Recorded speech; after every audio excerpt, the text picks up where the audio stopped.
Sunny Atlanta. The 13th day of quarantine in the city is on the brink of extinction. Panic and horror surround those who have managed to survive. No one understands how it will all end, but how did it all begin? 2 weeks before the current events. An ordinary day in Atlanta does not portend anything unusual. The city is bustling with life. Elementary school teacher, Caddy Frank, brings her students on a field trip to the local hospital. At the same time, on one of the floors of the clinic, Dr. Sanders finds herself in quarantine due to an unknown illness. The woman remembers that shortly before the first symptoms appeared, she had contact with a patient from Syria who was sick. In another part of the city, Jenna also feels unwell, but not because of the virus. She is anxious about moving in with her boyfriend Alex. At the last moment, Jenna backs out and confesses to a cop that she is not ready to rush. Alex is unable to sort things out with his girlfriend because he is called to the department. There, a major meeting is being planned, where the police are asked to prepare for a difficult situation in the city. There is a suspicion that the Syrian brought an unknown virus to Atlanta and quarantine may need to be declared. Dr. Sabina Lomers speaks to the police officers. She also talks about the threat of an epidemic but assures the audience that nothing serious is happening. Another main character who will face difficult trials is Teresa. The pregnant woman visits her mother's shop, where her mother reminds her that she is expected at the adoption agency, which is looking for parents for her daughter. The reminder upsets Teresa, but her boyfriend reassures her and assures her that he has everything under control. They will run away tonight and no one will be able to take their child. Caddy's students perform for the patients, but the teacher is concerned about why Dr. Sanders did not meet them. The doctor on duty pretends not to know about the colleague's fate and does not tell the teacher about the infected doctor's condition. Caddy begins to suspect something strange is happening soon. When they were about to leave, the doctors announce that the children will have to stay a little longer. The hospital is under quarantine and everyone must undergo a thorough check. Dr. Lorms arranges a secret meeting with Alex and asks him to take the situation under personal control. She admits that she has extensive experience but has never encountered such a virus before. According to the expert, the danger threatens not only Atlanta but the entire world. On-call officers are sent to the Zero patient's home, from where the doctors believe the epidemic began. Cops protect themselves as much as possible with shields and gloves and convince the patient's relatives that they should also take safety measures. The boy is in serious condition and is taken to the hospital despite his attempt to escape. Caddy realizes that her son and his friend Thomas have run away. The teacher goes in search of the boys just as the Zero patient is being brought in. The woman notices the patient but refuses to leave the corridor until her students are found. Officer Jake Riley volunteers to help Caddy. Together they search for the missing boys, and the pair witnesses an even more terrifying sight: the bodies of Dr. Sanders and her fiancé. Fresh news reports indicate that the situation has worsened. The Zero patient died after a severe period. The cops also learn about what happened to Dr. Sanders. But more frightening to the police is the fact that all the emigrants' relatives were also infected. This means the virus spreads very quickly and kills the host within 48 hours. Caddy finds the boys in a rat lab. It seems the danger is over, but the doctor informs her that the quarantine is extended for 2 days and no one will be able to leave the hospital earlier. During the report, Dr. Connor informs the police that they have identified the virus. He assures them that traces of the pathogen were found in the Zero patient's personal belongings, and it all looks like an attempt to deliberately cause an infection. Teresa arrives at the train station to leave for her boyfriend's relatives, but unexpectedly, the train refuses to take new passengers and passes by. Upon learning that Jake is locked in the hospital, Alex directly asks Dr. Lorms about what is happening. The expert admits that a border is being established around the area that cannot be crossed for several days. By evening, panic begins in the city. People are surrounded by an iron fence, and many find themselves separated from their loved ones. Teresa learns that she and Xander are also on opposite sides of the cordon, and the girl will have to decide what to do next. Despite the measures taken, the number of infected continues to grow. At night, experts conduct an autopsy on the Zero patient and discover that the virus affects all vital organs. Furthermore, there is evidence that it takes only 48 hours from infection to the end. There is no chance of recovery, and if a vaccine is not found soon, the world faces serious trouble. Alex manages to contact Jenna and asks her to stay in a safe place. The girl decides to lock herself in her office. Returning to her mother's shop, Teresa calls Xander and tells him that she is okay. Despite this, the boy promises to find a way and get to her through the dangerous fence. Jenna is joined by her colleagues who did not manage to leave the city. Meanwhile, the girl's fiancé receives a warning that he should not break the rules due to personal attachments. Jake is asked to help the doctors sort through the belongings of the sick to find their relatives. Examining the Zero patient's mobile phone, the guy notices a frightening detail. A day before his death, the young man communicated with a blonde woman who had not been known about before. Jake immediately reports his findings to his colleagues, and the department decides to send a squad to search for the stranger. The police find the blonde's address, but her parents say she has not been seen since yesterday. Another emergency meeting is called, and everyone is ordered to find the girl within hours. While waiting for the doctor, Caddy listens to a news broadcast talking about the Zero patient and the doctors who contracted the virus from him. For the first time, the woman notices discrepancies, but her thoughts are interrupted by Dr. Connor, who assures the teacher that everything will end soon and she and the children will be able to go home. Leaving, Caddy still decides to ask about her suspicions. She was surprised that Dr. Sanders died before the Syrian who supposedly infected her, but Connor avoids answering, muttering something about differences in immunity. Jake is sent to find the girl, and the authorities hope to hide the fact that the infected person is behind the fence. But it is no longer possible to help the blonde. The cops find her in serious condition in the apartment of old friends. The blonde and her friends are taken to the quarantine zone. But Lorms admits to Alex that the situation is too serious. The virus spreads faster than they could have anticipated. Alex calls his fiancée to reassure her, but he does not dare to tell her what the city is facing. The police have been ordered to strengthen the cordon and use weapons in case of violations. More people with symptoms of infection continue to arrive at the hospital. Among them, Jake sees many children, but the doctor says that this is not the worst. The hospital is running out of free beds, and soon there will be nowhere to isolate the sick. In addition to the bad news, the officer has an unpleasant task. Connor asks him to cremate the bodies to prevent outbreaks of other diseases. Another problem for the authorities is Leo Green, a local journalist. He continues to publish panic-inducing videos, and Lormes instructs Alex to stop the provocateur. The cop tries to negotiate with Leo, but the journalist is sure that the authorities are hiding something, and he must get to the truth. A few minutes later, a new video from Green appears online, this time attracting the president's attention. Jenna's colleagues realize that they will not have enough food until the end of the quarantine, and the men decide to go to the store. The girl does not like this idea, but the majority votes to take the risk. Teresa's mother also takes the situation lightly. The girl sees her mother raising prices on essential goods to make a profit. To entertain the children, Caddy takes them to the roof. This gives everyone a chance to breathe fresh air, but the girl does not have time to relax. Thomas runs away, ignoring the teacher's cries. The girl finds the student on the stairs, next to a sick man. Drops fall on the boy, and it becomes clear that he is now infected. Thomas is sent to isolation, and the teacher blames herself. She tells the doctor that she promised the boy's father to take care of Thomas, but let him down. The men return with full bags of groceries, but Jenna does not let them into the office. She notices that her friend took off his gloves, meaning he could have brought the virus on his hands. A customer who was charged too much brings her friends. They raid the store, but Teresa's mother is saved by Jake's appearance, who received orders to patrol the city. Caddy finds Thomas's ward empty. She catches up with the boy at the hospital exit, and his father refuses to leave his son in the quarantine zone. The doctors have no choice but to let the patient go. Alex's pleas have no effect on Leo, and in pursuit of a hot story, he allows his colleagues to leave the closed area. He is not even frightened by the fact that one of the girls has symptoms of the disease. Alex and Jake manage to meet secretly on neutral territory. Both guys are nervous, but they have to work together. Leo Green tells the whole world how to leave the closed area.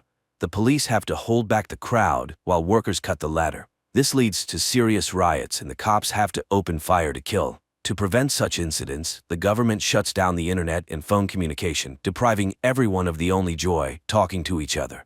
Caddy accidentally enters a closed room and learns the truth about the number of victims. Among them are her students. At the same time, Jenna also tries to get to the truth, and she assembles a radio phone to call Alex. The girl has to climb to the roof to get the antenna, where she meets Sam, a technician who hid on the roof to avoid infection.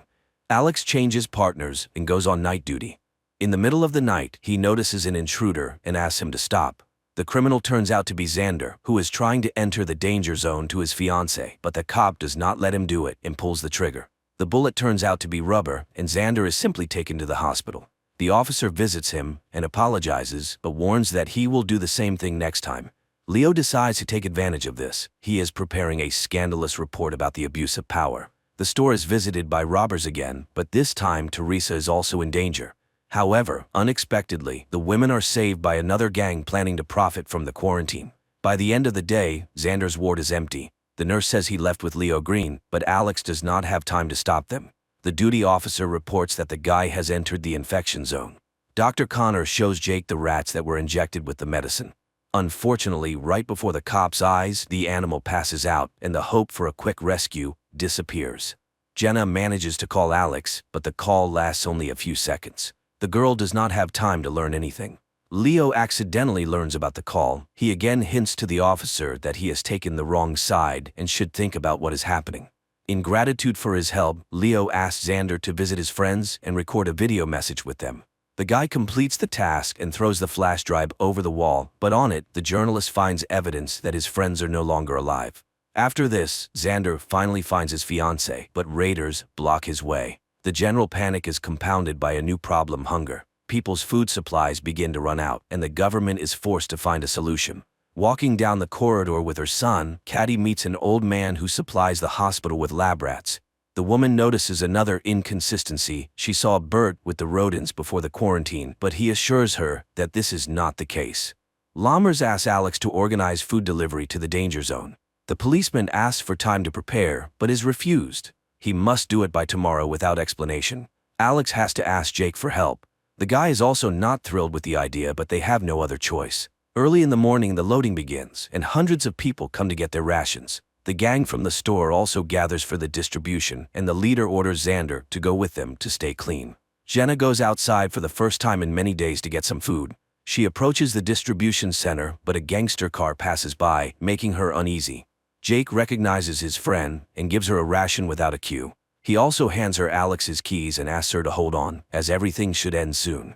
Constantly thinking about the epidemic and inconsistencies, Caddy again turns to the doctor with questions, but he is clearly not willing to talk about it. The doctor assures the teacher that he knows no more about the virus than she does. The humanitarian point is surrounded by the store gang. There are many more bandits, and they take the food boxes to sell them to hungry people later.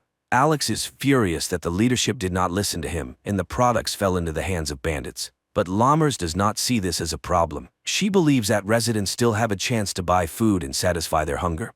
Jake's partner turns out to be infected, and the officer offers him help, but the officer refuses to go to the hospital. He knows that no one can help him, and decides to solve the problem on his own. Returning to the shelter, Jenna falls into the hands of other bandits who also try to take the box. The woman is saved by Sam, whom she recently refused to let into the office, but the friends remember Jenna's recent act and, despite everything, do not let her or Sam into the clean zone. Alex and Jake meet again, and the senior partner admits that he no longer trusts the leadership. He tells his friend that, due to the robbery, he had to leave his subordinate in the danger zone. At this moment, this very subordinate calls Chief Esser and reports that their plan worked. Jake tells Caddy that she was right. Something is being hidden from them. Dr. Sanders and her boyfriend had no personal belongings, but the conversation has to be postponed. Thomas's sister is admitted to the hospital, asking the teacher to find the boy. Their father died, and Thomas is left alone. Alex also begins to doubt the leadership's honesty, and he goes to Leo's house to hear his version. He finds the journalist drunk, but the guy comes to his senses and promises to help in the search for answers. Despite Jacob's persuasion, Caddy goes in search of Thomas. The gang is joined by the very cop sent by the police chief. He promises the bandits a radio phone in exchange for being accepted into the group. Thomas is not at home, but Caddy discovers her son, who secretly followed her. Quentin tells his mother that he knows where to look for his friend, and the company heads to the baseball field. The search for the truth has to be postponed. Alex is tasked with removing a man from an empty house who is preventing it from being demolished. The cop has to spend a lot of time talking about the happy past the city has lost. Teresa's mother helps the lovers escape. She gives the couple a bag of baby things and tells them to wait for her in a safe place. The company finds Thomas's things, but they are surrounded by a crowd of crazy racers. Jake has to open fire, and only then do the young people continue to search for the boy. Caddy finds her son and his friend, but they are near an infected man. The teacher is frightened, but Thomas assures her that he cannot get infected. Xander and Teresa come to Jenna's office and ask for shelter. One of the girl's friends is against the couple entering, but Jenna lets the guests in without his approval. Thomas is placed in isolation, but Caddy has hope that the boy indeed has immunity and can save everyone. During the meeting, Alex hands Jake a flash drive with a damaged file. If it can be restored, they will learn the truth, but only Jenna can do it. In return, the officer also receives a memory card with a message for the old man from the empty house. When he delivers the message, the stubborn man cannot hold back his tears. Teresa sorts through the baby things and finds the radio phone her mother stole. At that moment, the phone's owners appear at the door, holding a gun to the girl's mother's head. The company has to open the door, but the bandit refuses to take the phone and leave. He demands that Teresa and her boyfriend go with him. Unexpectedly, Jake comes to the rescue. He convinces the gangster to leave the office alone. Alex sees hundreds of people moving in an unknown direction, but no one can say where they will be placed. Jenna tries to open the file, but it is severely damaged. The girl does not have time to do anything with it. New guests appear in the office, a gang wanting access to prohibited drugs. The company begins to strengthen their shelter, but the intruders find weak spots through which they manage to penetrate inside. Tony decides to take a risk. He goes down to negotiate with the criminals, but the negotiations fail. The elevator returns Tony with an axe in his back. In addition to the deceased guy, one of the attackers enters the office, but he does not have time to harm anyone. The guy is infected and collapses at the entrance to the room.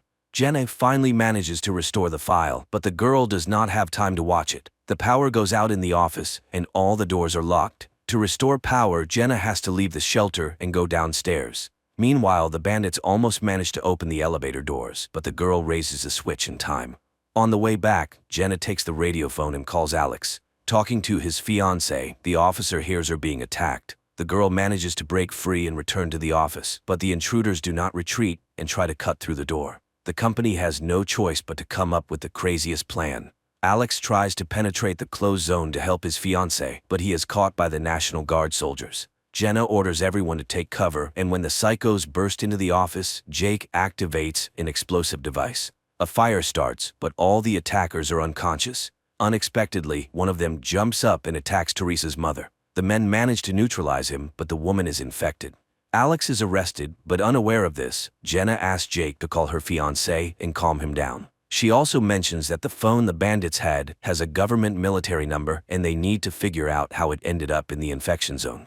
Teresa's mother leaves. As a farewell, she asks her daughter for forgiveness for not wanting to accept her child.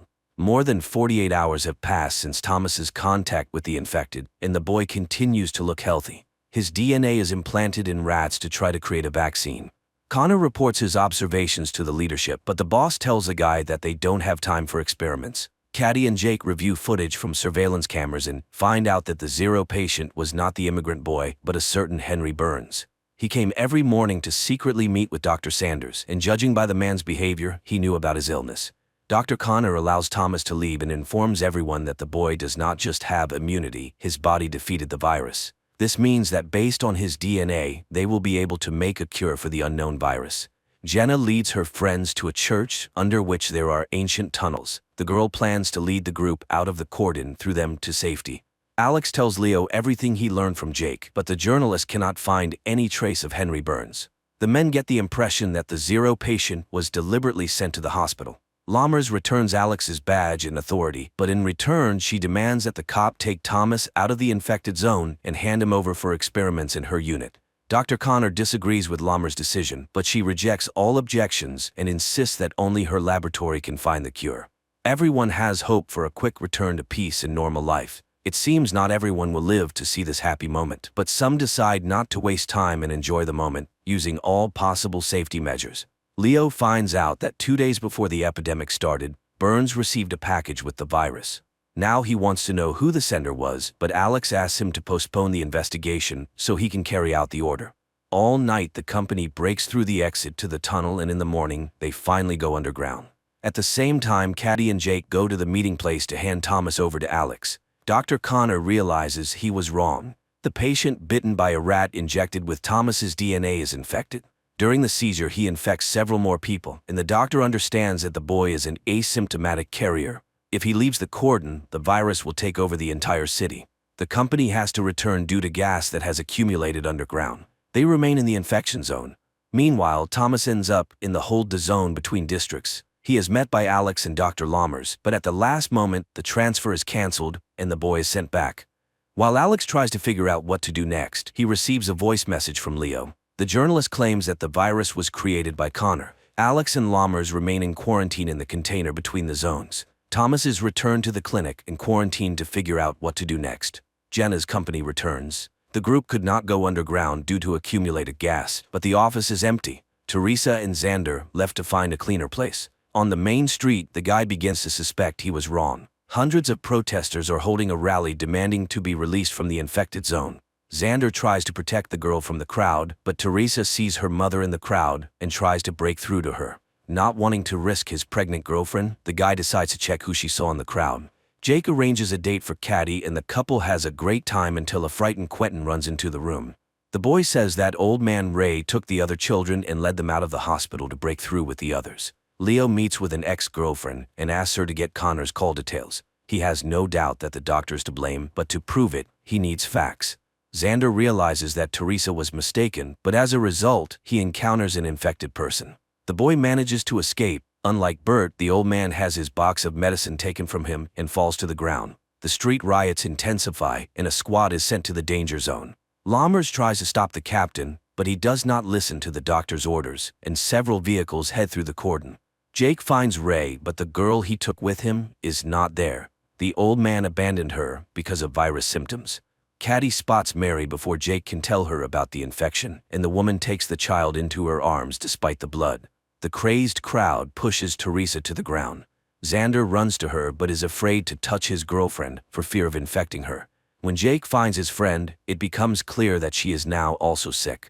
Caddy realizes this from her boyfriend's look and upon returning to the hospital, tries to wash off all traces of the infection. Leo gets the information he needs, but it does not match his assumptions. Moreover, his friend tells the journalist that Burns called someone on an encrypted phone that only high-ranking officials can have that day. Susie, Jenna's friend, confesses that she is expecting a baby. Going for a test to check this, Jenna meets Xander and Teresa, who stayed on the street after the riot. Caddy ends up in isolation, and Jake tries to support her, but the girl's nerves can no longer withstand it. After 48 hours, Dr. Lammers and Alex are released from the container. There are only 8 hours left until the end of Caddy's quarantine. At the same time, Teresa's baby is about to be born. Alex visits Leo and finds out that on the day of the infection, Burns did not call Connor, but Lammers. There is no doubt that she started the epidemic for some personal purpose. Dr. Connor conducts his first round after leaving isolation. When he reaches Caddy, he admits that he cannot release her. The onset of symptoms has increased and 48 hours is no longer a guarantee of health. The soldiers who participated in stopping the riot were infected. Lammers reports this to the journalists, but she promises to find a cure and save the country. At Alex's request, Jake inspects the apartment of Leo's friends, who were also investigating. There he finds ashes, all that remains of the documents and evidence. When friends meet to discuss this, Alex realizes that Lammers and the police chief are involved. Dennis, the father of Susan's child, returns to the office, but the man shows signs of infection on his face, and the company refuses to let him in. To make it easier for the man, Susan tells him that there was a mistake. She is not pregnant, and he has nothing to blame himself for. Alex meets with the chief and says he knows the truth, but it turns out that Besser did not know that Lammers released the virus into the masses. Jenna and Susan fail to ease Teresa's pain, but as usual, Jake appears at the right time. The guy calms the young mother and helps her daughter be born. Alex asks Leo not to publish material against Lammers until they have substantial evidence. An argument begins between the men, and the journalist agrees to wait no more than 2 hours.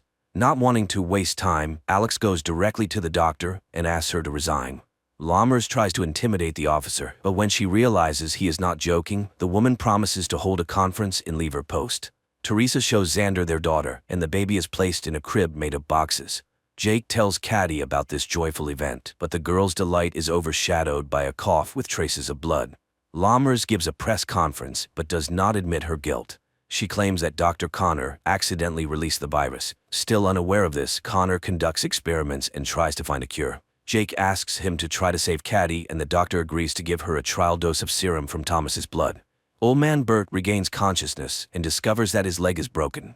Despite this, he finds the box of medicine and tries to get home, where his wife has been waiting for him all this time. Connor learns what Lammers did. He does not understand why his colleague did this to him, but despite this, the doctor does not give up trying to save Caddy. Giving her the injection, Connor tells the girl how the virus penetrated their clinic. Jenna meets Bert and gives him her water. She also gives the old man a cart so he can finally reach his wife. After the injection, Caddy gets worse. She is tormented by nightmares and barely waits until morning. To support his friend, Jake brings a TV and invites her to the movies. The couple spends the whole day together, but Caddy gets worse again, and she decides to confess her love to her boyfriend, fearing that there may not be another chance. Jenna tells her friend about her conversation with the gangsters. Trader Miz offered her a route to the healthy zone, but it is very expensive. Sam agrees to contribute his share, but only if Jenna agrees to leave the others and go with him. Alex goes to Leo's apartment, which turns out to be empty. After losing, the journalist refused to fight Lammers, but later the cop receives a pizza from a friend in which Leo left him a note with an address and a key. Caddy gets worse by the minute, and Jake prepares to say goodbye to his friend. He asks the doctor to help him put on a protective suit, and when the girl falls to the floor, the boyfriend takes her hand to ease her suffering. The doctor tells Jake that he can say goodbye to Caddy's body, which is waiting for cremation. For the first time since their acquaintance, the guy manages to touch his friend's face without gloves. Jenna tells her friends about the opportunity to leave and suggests finding the money. But Teresa refuses to go. She wants her daughter to grow up a little. Arriving at the address Leo sent him, Alex finds evidence that will help him punish Lammers. Teresa, Xander, and their newborn daughter reach Bert's house, Teresa's grandfather. The young mother plans to stay at her relative's house until the end of quarantine, but seeing the empty shelves, Xander insists that they must run. Alex learns about a certain Catherine Hops, whose son was connected with Lammers. From her, the man learns the address of the laboratory and heads there. While Dr. Connor tries to create a cure, news about him spreads throughout the zone. A gang breaks into the clinic wanting to punish the doctor, but Jake convinces them that he needs to be protected to be the first to get the vaccine. This is the last thing Jake can do before leaving. He decides to run through the cordon to save Quentin. Alex inspects the abandoned lab and finds solid evidence of Lammers' guilt. He accuses her and names a True Zero patient who fell ill several years ago. This time, Lammers does not argue. She admits she created the virus and believes it is needed for the country's safety. But now she asks Alex to postpone the battle and focus on fighting the virus, which has now crossed the cordon. An attack occurs in the hospital, and one of the gangsters becomes infected. Dr. Connor has to give him the test drug. It is his only chance not to become a victim of the bandits. Jake prepares Quentin to cross into the healthy zone and promises to find him as soon as it is all over. Jenna's company also prepares to go underground to cross the cordon. At the same time, the body of the boy who tried to take the risk is examined, and an army is assembled so that no one else can cross the border. To prevent illegal crossings, the tunnels are mined and blown up. Alex tries to stop it, understanding that there may be people there, but the captain refuses to make concessions.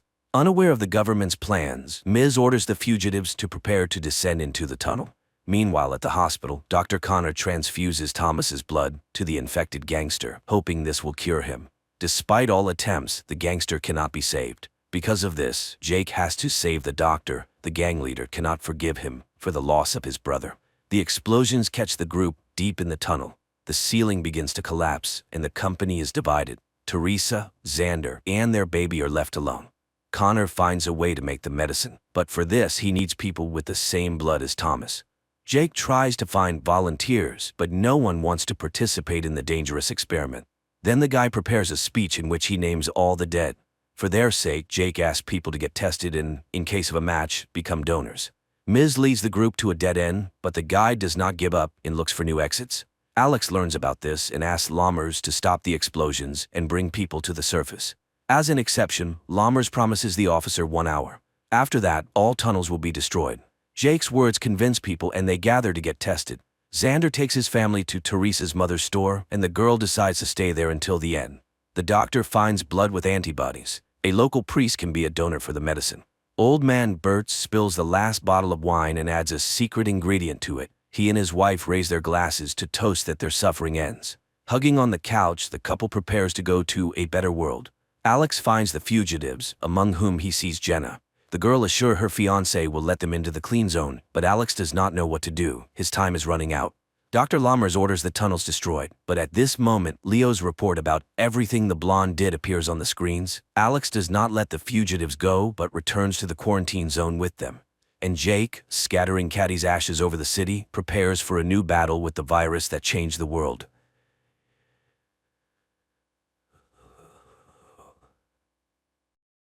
Czech astrophysicist Jakob wakes up in his ship thousands of miles from Earth. His day starts with a call from the flight curator and close friend Peter. Today, the people of Earth want to communicate with the hero. The head of the Czech space program, Tuma, greets the brave pilot as he has been on a solo flight for 189 days already.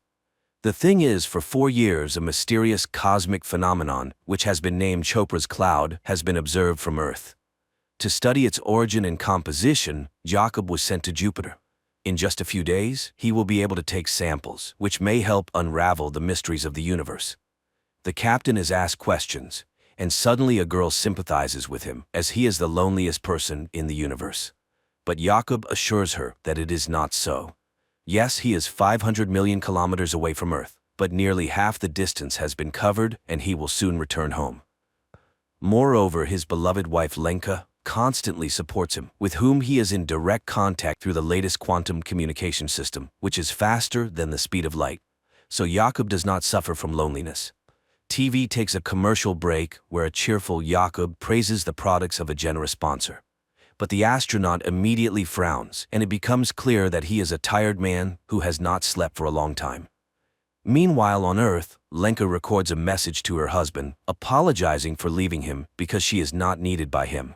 But the flight curator stops the file from being sent and passes it to Tuma. On the ship, Jakob repairs the toilet again, grumbling at Peter, but the latter is more concerned about the malfunctioning cameras. He also notices the astronaut's tired look and advises him to get some sleep. Jakob asks to contact Lenka because she somehow does not respond to his calls, and he promises to find out the reason. The man begins training when Tuma reviews his wife's message. The woman sincerely worries for the family and does not intend to pass this message to Jakob. Lenka is packing her things at this time and does not respond to her husband's messages. Distressed, Jakob drowns his sorrows in sweets and tries to sleep, watching the approaching Chopra's cloud. At night, noises from the malfunctioning toilet keep him from sleeping. He gets up unrested and even more tired, and looking at himself in the mirror, suddenly notices strange movement under his skin and tentacles protrude from his mouth. Jakob is horrified, trying to pull something out of himself and wakes up. He starts the day on the treadmill, then prepares to equip the apparatus for sample collection. Half of the ship's cameras are out of order and no one understands why. The thought of Lenka, who still does not make contact, disturbs him. And one day Jakob suddenly hears an unfamiliar voice offering help, but Peter hears nothing of the sort. True, there is a chance that Jakob intercepted the transmission of the Korean mission, which started after the Czech one, but the language was not Korean at all. Later, the friend informs that Lenka went to her mother's, so she will contact her husband when she returns. Jakob calms down a bit and continues his work. He inspects the compartments and suddenly sees a huge hairy spider in one of them. He closes the doors to the compartment and contacts Peter. But precisely in this part of the station, the camera has long been broken and he can see nothing. Jakob opens the doors, but the spider has not gone anywhere. Moreover, it starts a conversation, stating that it did not intend to scare the human. Then the astronaut locks himself in the airlock and informs Peter that he wants to decontaminate the ship. He gets into a spacesuit, says the password that triggers the system, and the surrounding space is filled with disinfecting foam, the color of which reminds him of a summer morning in the field where he and Lenka walked. But then the cleaning is over and Jakob emerges from the airlock. However, the spider hasn't gone anywhere. It informs him that the strange bath arranged for it by the human did not harm it and suggests removing the spacesuit. It is not dangerous. Jakob reaches out to it, but the spider dodges. Such is not the custom in its tribe, so it's better for the human not to do this. It is an explorer too who accidentally found Earth. It studied life on the planet for 3,158 years and even learned Earth's languages, but never understood the essence of the human soul.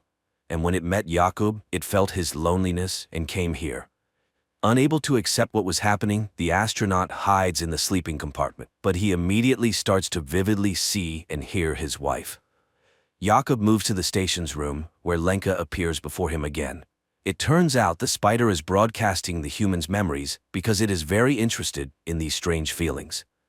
And it wants to help him overcome emotional difficulties since his companion is leaving. Jakob tries to refuse the help, but the spider does not believe him. Meanwhile, on Earth, Lenka arrives at her mother's because she is pregnant and cannot be alone. Nearby is a boarding house where pregnant women live together, and she decides to stay there for a while. The mother does not understand her, as one cannot leave her husband right now. At the station, the spider asks the astronaut to give it some of his food, and he treats it to nut paste, the taste of which reminds it of its lost home. Its planet was destroyed by an enemy attack, and it fled and wandered through space for a long time. At this time on Earth, Tuma goes to Lenka. The woman is convinced that the wife cannot leave her husband right now. After all, she knew he was a very peculiar person. These qualities help him stay alone for many days, but Lenka is pregnant and suffers from loneliness. The spider tells the astronaut that Chopra's cloud consists of particles that contain wisdom. It cannot say how old it is, but everything has a beginning and an end, even the universe. The spider shows Jakob his first date with Lenka when she suggested they always follow each other, and he agreed. And he does not understand why make promises that you cannot keep, but Jakob has no answer. Later, he asks the spider to save some nut paste, and it reluctantly gives back the can. At this time on Earth, Lenka confesses to her mother that, although it is hard to raise a child alone, she is ready for it. And she will tell her daughter that she loved her father very much at first, but was mistaken. And at the station, Jakob suddenly wonders about the spider's name and suggests naming the creature Hanus. His father told him about a master who lived in ancient times, who created astronomical clocks, for which the king ordered him to be blinded. The spider agrees to accept this name. Later, the astronaut plays music from the opera Mermaid and explains what it is. The spider immediately demonstrates his date with his wife when she appeared before him in a naiad costume, but the man does not want to remember this. At night, Jakob again has nightmares, this time related to his father, who was a communist and died because of his beliefs. But the spider comforts its friend. There is no need to worry about the past, as the universe is as it should be. Later, Hannes watches in surprise as Jakob exercises, and Jakob explains that humans must do this in space, otherwise their limbs could fail. Hanus doesn't understand why leave the home planet then. At this time, Tuma visits Lenka. The woman tries to reach out to the wife's feelings, but she does not want to return to the past. Then the head says she will not pass her message, and the whole point of the silence surrounding their talks is that inside they are together. Meanwhile, there are only 45 hours left to reach the cloud. And then Lenka's voice spreads through the station. Jakob rushes to the transmitter and sees his wife's face on the screen. They talk about the past and the future when he sees a glowing particle in front of him, which Hannes calls the beginning. Jakob tries to catch it in a jar, but the particle freely passes through all surfaces.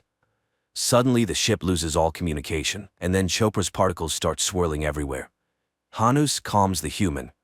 The beginning will not harm him, so there is no need to fear. It is a regular repository that cannot be described in human language. And then it asks why the arrival of a child so upsets Lenka. Because her feelings smell of fear.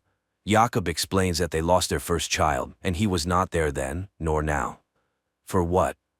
The spider shows Jakob their conversation when he promised to be there, but he lied to his wife, and she stopped believing him. Later, Jakob finally gets through to Peter on the quantum phone, but Hannes again turns on the man's memories, where he and his wife discuss his journey. He was so confident that he didn't even try to understand his wife. The spider realized that Jakob is selfish, and he is to blame for his loneliness. So it lost interest in him and wants to leave. This causes a panic attack in the astronaut, who no longer wants to be alone. Jakob tries to grab the spider, but it itself presses the man's body to the bulkhead and reminds him that it preferred to communicate without touching. The spider lets the human go and flies to the other end of the station. Jakob desperately follows it, promising to change, and again sees Lenka in the guise of a naiad. He floats in zero gravity, remembering his wife and crying from the sense of realizing the loss. Then he calls Peter and asks him to visit the woman. The friend goes to the boarding house and hands her the quantum phone. Jakob talks about how he loves her and asks for forgiveness for his selfishness. Now he doesn't understand why he neglected the most precious. He wasted his life on nonsense and is not worthy of her. Immediately after the conversation, he hears Hannes's voice again, asking him to rest because he has atoned for his guilt. Jakob asks not to leave him, and the spider admits that it too fears loneliness. But suddenly the man notices that the spider is not feeling well, and it admits that although it escaped from the enemy, it was already too late. They had taken over his body, and suddenly it hugs the astronaut. For the first time in a long time, Jakob falls asleep deeply, and the spider has to wake him up because a great discovery awaits him. It even brings him a tube of hot coffee to bed, after which the astronaut makes the final preparations.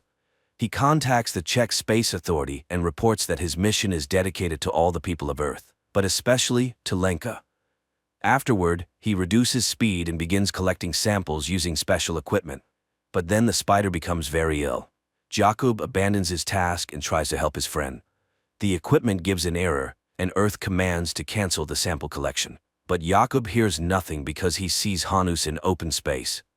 The ship's systems fail one after another, and the control center orders to end the mission and return. But Jakub puts on a spacesuit, takes a bomb, and goes outside. Peter can't understand what's happening and pleads with his friend to return to the ship. However, using the explosion to catch up with the spider, Jakub holds it. Hanus thanks him, but it's all in vain. Soon the enemies will consume him, and Jakub, looking at the surrounding space, remembers the day he almost drowned. Then his father saved him, and now he forgives all his father's sins, and forgives himself. Hanus pulls him to the center of the cloud, where everything is gathered, the beginning and the end, the fluctuation of all times, his past and future, him, his Lenka, and his father. Every promise and punishment, everything is unchangeable and impermanent, but such is the truth of nature. The universe is as it should be. Before the man, Lenka appears again, and Jakub admits that their meeting is a miracle. Just like the meeting with the spider. Jakub hands his friend a can of nut paste he saved for him. The latter thanks him and asks to listen to the silence, after which it disintegrates into millions of particles, consumed by worm-like creatures that destroyed his race. And Lenka on Earth suddenly sees a glowing purple particle in the grass. Night turns into day. Jakub in a spacesuit wades through a transparent stream, above which, on a log, sits Lenka in a mermaid costume asking him to kiss her. Her face becomes the last thing he sees, at least for a moment, because at that time, he sees the lights of a South Korean ship which saves Jakub. Later, he calls his wife Lenka, apologizes, and confesses that if he had known everything earlier, he would never have left, and she would kiss him once more. A fantastic, yet lifelike film. A work-absorbed astronaut had to be millions of kilometers away from his wife and hear a sermon from an extraterrestrial being to understand that family is the most important thing in his life, and one can only hope that he will manage to regain his sense of purpose.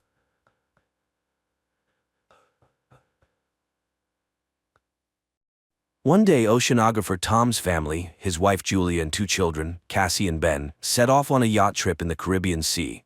While Tom and Ben are busy fishing and Cassie is absorbed in her gadget, Julia goes for a swim. Suddenly, something unsettles her. Julia looks around, but the sea remains as calm as ever. However, she feels a distinct sense of dread, as though something large and dangerous is circling around. At the same time, the instruments on the yacht start acting strangely, but Tom, preoccupied with fishing, pays no attention to them. Meanwhile, Julia feels worse and eventually begins to drown. She screams, but the family doesn't hear her. The water seems to shift and pull her farther from the yacht. As the situation becomes critical, Tom finally hears her voice. He rushes to the helm, and the yacht moves toward the distant Julia. Tom dives into the water. With the children's help, they pull her aboard and revive her. Tom is angry, as he always asks that swimmers notify the others when going into the water. Julia apologizes and the incident is soon forgotten. Besides, the family has a reason to celebrate. Today is their son Ben's 13th birthday. Tom lights the candles on the cake and everyone congratulates Ben, who receives gifts, while Cassie takes a group photo of the happy family. At that moment, Cassie's boyfriend calls her. He asks her about the swim, but suddenly a sudden and intense storm begins in the background. Cassie is worried, but her boyfriend reassures her that he's safe. The connection cuts off. Cassie tells her parents about the storm on land, but then everyone feels some jolts, rushes to the deck, and sees massive whale carcasses surfacing around the yacht. Tom explains that sometimes whales get disoriented during storms, but these animals are pushing the yacht, threatening their safety. Tom dives into the water and soon returns aboard, injured. While trying to figure out what's going on, he cut himself on the propeller. Julia stitches up the cut on her husband's shoulder, and he explains that the yacht's shafts seem bent, likely from a tail strike. Now they're unlikely to be able to sail away. Later, Cassie tries to re-establish communication, but there's no signal. The radio isn't picking up any signals either. Tom begins calculating their supplies. There's enough water for about 4 days, no more, but they're on a shipping route, so someone is bound to find them. However, ominous sounds come from outside, and when the family steps out onto the deck, they see glowing objects falling from the sky. They fall closer and closer, and Tom, taking a risk, starts the engine. He manages to steer the yacht away from the next meteorite, but the engine is finally damaged. The next object falls so close that the family can see they are artificial satellites of Earth. A strong wind starts blowing, and the instruments go haywire. The terrified family hides inside the yacht, which is being tossed by the waves. They put on life jackets and prepare for the worst when a strange, ringing sound is heard, causing nosebleeds and nausea. Tom tries to signal for help with a flare gun, but it's all in vain. The family barely survives the night. In the morning they were relieved to find themselves alive, but there's a gaping hole in the side of the yacht, and it's unclear why they're still afloat. The family goes outside and freezes in amazement. The water is gone, and their boat is standing on a rocky outcrop in the middle of a stony desert where the ocean once was. Sometime later, Tom tries to reassure his family, saying that not everyone could have perished. He takes measurements and realizes that the compass is lying. North isn't where it's supposed to be. This means the Earth's poles have shifted. Such a thing has happened on Earth before, but a long time ago. It turns out that the sea has retreated to where the land used to be, and most likely humanity has perished. Cassie can't bear this revelation and runs to the cabin, asking to be left alone. Julia goes to inventory the remaining supplies, while Ben releases a bunch of colorful balloons into the sky, hoping survivors will come to their aid. Meanwhile, Tom turns on the radio, sending out distress signals. Unexpectedly, he hears a response. It's from Naoto, the captain of a small submersible. They were deep underwater when the catastrophe happened, and that's why they survived. However, all communication systems have failed, and expecting help is futile. According to his calculations, the sea will return in about a week, and it will be harsh, so the man advises them to find higher ground and stay there. Julia orders the children to pack their things. Tom directly asks the captain if he can save their children. Naoto explains that the submersible is very small. Unfortunately, Naoto's partner died, and he can only take one person. After some persuasion, Tom convinces Naoto to take both children, and he provides his coordinates. Tom charts a course on the nautical map and promises to reach the location in a couple of days. The next morning, the family is almost ready to embark on their journey. Tom steps onto the deck and suddenly sees a man with a dog approaching. He walks toward him and greets him, but notices that the man is injured. He offers the traveler some water. The man drinks it and then suddenly punches Tom in the face, which Julia sees. She rushes to her husband as the traveler plunges a makeshift spear into Tom's chest. The dog keeps Julia at bay, though she freezes in horror herself. Realizing there's no saving her husband, she runs to the yacht. The man pursues her, injuring her arm. Nevertheless, Julia climbs onto the deck, and the children, hearing her screams, run to her aid. Together they barricade the doors to the cabin. After that, Julia hides Cassie and Ben in a locker, giving her daughter the flare gun and instructing her to shoot only as a last resort. Meanwhile, the killer tries to break down the doors and eventually succeeds.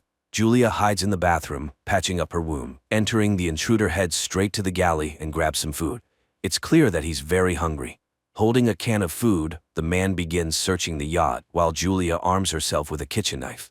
He enters the cabin, but the woman jumps overboard, hiding beneath the yacht. The killer peers through the hole but doesn't see her. However, the dog attacks Julia, forcing her to kill it. The man hears the yelp, goes outside, and finds the dog's body. Meanwhile, Julia climbs back onto the yacht through the portholes on the opposite side. She falls straight into the killer's hands. He beats her, throws her onto a couch, and grabs her throat, intending to strangle her. Cassie witnesses all this and realizes it's the last resort. She opens the locker and fires at the man. The shot throws him to the side, but the flare sets the yacht on fire. Julia orders the children to flee while she sneaks into the galley. The killer, only injured, tries to attack again. Julia kicks him away, grabs the packed bags, and jumps overboard, where Ben finds his father's body. Cassie runs to the corpse and sobs over it. Julia kisses her deceased husband, but seeing the killer leap from the burning yacht, she takes the children and leaves. The boat explodes behind them.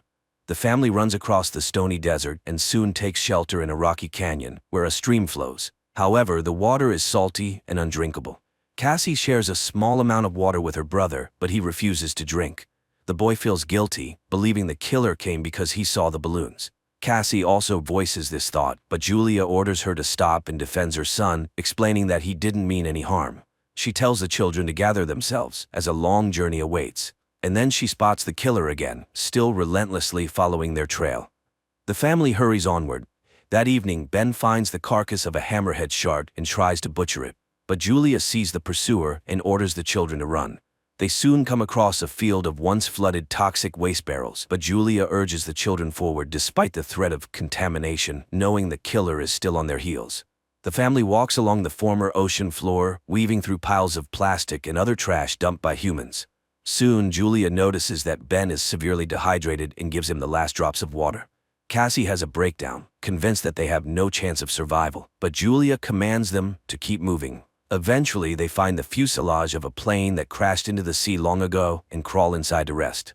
Julia examines the last photo of their family and recounts the story of her first meeting with Tom, which happened at her hospital, where Tom was brought with decompression sickness after a failed dive.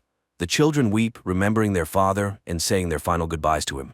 At night, Cassie is awakened by a noise and steps outside to sit near the plane.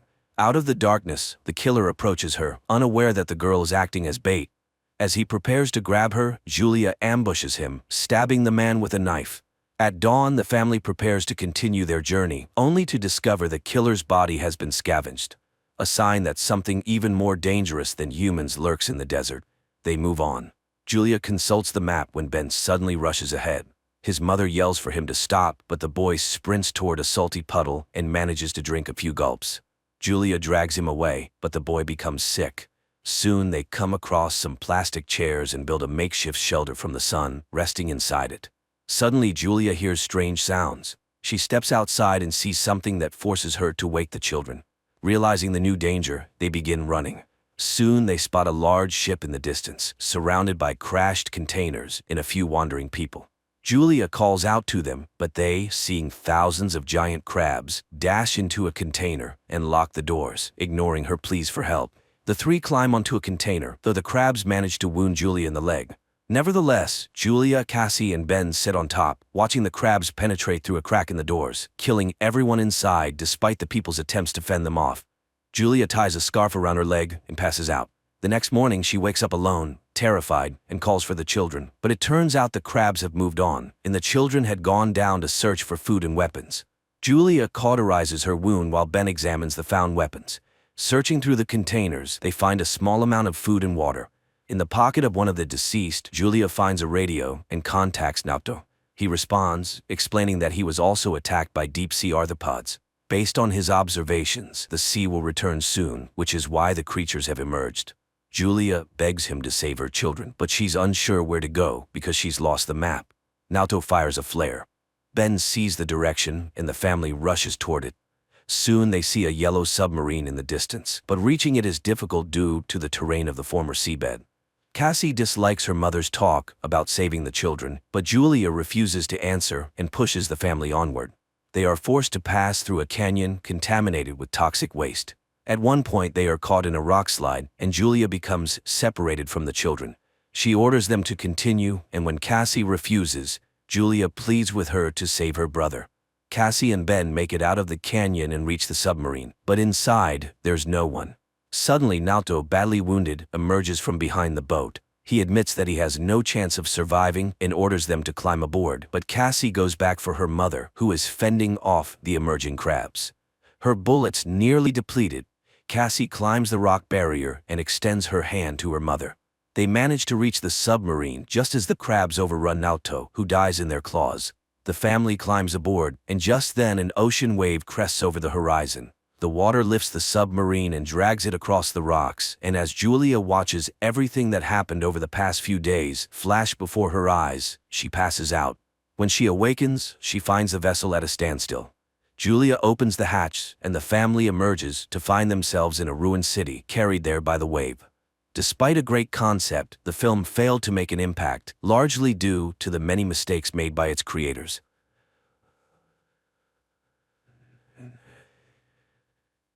The spaceship is on a mission to Titan, one of Saturn's moons. Astronaut John wakes up in the hibernation capsule.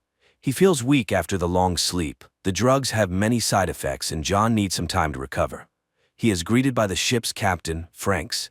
The captain orders John to take a shower and then come up to the bridge to discuss the next steps. Besides Captain Franks, John is met by his colleague Nash. Together, the men watch a message from the Mission Control Center and receive new instructions. They are to conduct routine equipment checks and prepare for gravitational acceleration. John tries to pull himself together, But this time he feels worse. He struggles to eat and confesses to Nash that he can't remember the last name of Zoe, his girlfriend. By evening, John manages to check all the equipment. He records a response message to Mission Control, reports the situation, and prepares for another hibernation cycle, which will last 3 more months. A special substance is injected into the astronaut's bloodstream, and his eyes slowly close.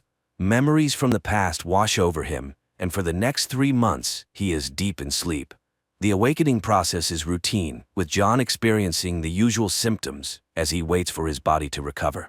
After a hearty meal, the astronaut spends some time on the exercise bike, preparing for work, but unexpectedly he hears a familiar voice. It seems like Zoe's voice came from somewhere nearby. John steps into the corridor and walks through the empty spaceship. No one else has woken up from deep sleep yet, and John feels uneasy. His fear intensifies when part of the ship's hull above him starts to come loose. John tries to figure out what's wrong, but a piece of metal breaks off and knocks him unconscious. Captain Franks and Nash lay their injured colleague down and provide medical assistance. As soon as John feels better, the captain orders him to go to the technical compartment and figure out what caused the malfunction. Under the hull, John finds significant damage and a strange giant dent, but the footage Nash reviews from the cameras provides no answers. No objects approached the ship in the past few hours. Moreover, the dent hasn't caused any serious problems. All systems are still functioning normally. Captain Franks leaves his subordinates and orders them to report the situation to Earth. He himself heads to the site of the damage for another inspection. Nash tries to convince the captain to abort the mission and return to Earth, but Franks refuses to break protocol. There's no serious reason to do so, as all systems are still operating smoothly. The astronauts gather to make a joint decision, but the conflict only escalates. Nash starts panicking, insisting that continuing the mission is too dangerous, but the captain remains firm. Unless new orders come from Mission Control, they will continue toward Titan. Nash then tries to persuade John to act together. He's convinced the system will eventually fail, and by then, they won't have the chance to save themselves and return to Earth. Their conversation is interrupted by the captain, who calls them to the bridge. He admits that he overheard everything Nash said and doesn't appreciate his attempts to stir up panic. Franks tries to calm Nash down, reminding him of the consequences they'll face for disobeying orders and advising them to focus on their duties. Despite the captain's orders, Nash continues to urge John.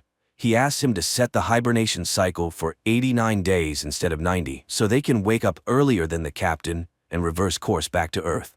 John doesn't like his friend's idea and doesn't want to be part of a mutiny, but when Nash tells him about another ship destroyed by poor leadership decisions, John agrees to think it over and give an answer after they wake up. John falls asleep again, recalling happy moments with Zoe, but this time the cycle is much shorter than usual. Nash demands an answer from his friends so they can quickly turn the ship around and head for Earth, but John remains uncertain. He realizes that his mind is clouded, and making important decisions in this state isn't wise. Jupiter appears outside the window, strengthening John's doubts. They are so close to their destination. This drives Nash over the edge, and a loud argument breaks out between the men. Captain Franks watches the whole scene. Having learned of his subordinates' plans, he also altered his sleep schedule and woke up earlier to prevent the mutineers from disrupting the mission. Franks sends Nash to check the systems again to make sure everything is in order. While the saboteur is gone, the captain invites John for a drink to gauge the astronaut's mood. The commander assures John that he'll cancel the mission if it's necessary, but for now they must stick together and follow orders. Nash's derailed plans push him to the brink of insanity. He causes a scene and Franks decides to relieve him of his duties and proceed with acceleration without him. John tries to stay out of the conflict and pretends that everything is fine, but the breach in the hull continues to trouble him, and he often has nightmares where it pulls him into the vacuum of space. Despite his concerns, John ignores Nash's pleas and heads to the bridge to prepare for the acceleration. The team gets ready to approach Jupiter. John sets the coordinates and sequentially activates the powerful engines that will take them to Titan. The acceleration is successful, and the ship enters the orbit that will guide them to Titan. But Nash still believes it's a serious mistake. John isn't entirely sure they made the right choice either, but he tries to keep himself busy to avoid dwelling on it. He decides to check the equipment again, and something strange happens. One of the radios transmits an unknown signal. The crew tries to come up with an explanation, both insisting that John must have accidentally pressed a button. To end the discussion, Franks orders the astronauts to prepare for another hibernation cycle. This time, exiting hibernation becomes a real challenge. John collapses to the floor, completely drained. He tries to recover, but while his body regains strength, his mind suffers greatly. He keeps seeing visions of Zoe everywhere. Captain Franks notices his subordinate's strange condition. He tells John to get a grip and realize that it's all just his imagination. Zoe is not, and cannot be, on the ship. Nash discovers the first signs of trouble. The reactor's power output begins to rise. He's not sure if it's connected to the hull breach, but if it continues, the ship's engine might fail. Nash again urges his friend to listen to him and turn the ship around. He reminds John of Zoe, saying that if they don't return now, she'll quickly find a new boyfriend. Captain Franks overhears the men's conversation once again. He summons them to the bridge for a serious talk. Someone, using Nash's password, deliberately lowered the engine's power to stop the ship. The commander won't tolerate Nash's antics any longer. This time he draws his sidearm to show the mutineer who's in charge on the ship. Franks orders the astronauts to return to their hibernation capsules to prevent any further sabotage. But as John's body starts receiving the drug, he sees what the captain is doing to his colleague. He doesn't have time to stop the crime. His eyes close. Weeks later, when the sleep cycle ends, John tries to figure out if it really happened or if it was just a dream. He steps into the corridor, but none of his colleagues are around. Franks appears suddenly. He assures John that Nash is fine but will remain in hibernation until the mission is over. The captain asks John not to complicate things and behave normally. They need to complete the mission and reach Titan, but if necessary, he'll use his sidearm to prevent further insubordination. To help John relax, Franks tells him the truth about the other ships Nash mentioned. He swears the madman distorted the facts, and in that case the captain wasn't at fault. The crew harmed themselves. John reluctantly admits he was wrong and agrees to continue working together. The captain tasks him with inspecting the equipment and re-establishing contact with mission control on Earth. While working, John's arm goes numb, and he tries to examine it himself, but for a moment it seems like the limb swells and turns into a monstrous hand. As soon as the vision disappears, John hears Zoe's voice again, but he realizes this is also a hallucination and doesn't respond to the call. Instead, John decides to discuss the future plans with the captain, but Franks unexpectedly starts talking about John's relationship with his girlfriend. The commander assures him that their romance wasn't real. It was orchestrated to convince John to join the mission. The unpleasant conversation unsettles John, and he heads to the workshop to focus on his tasks.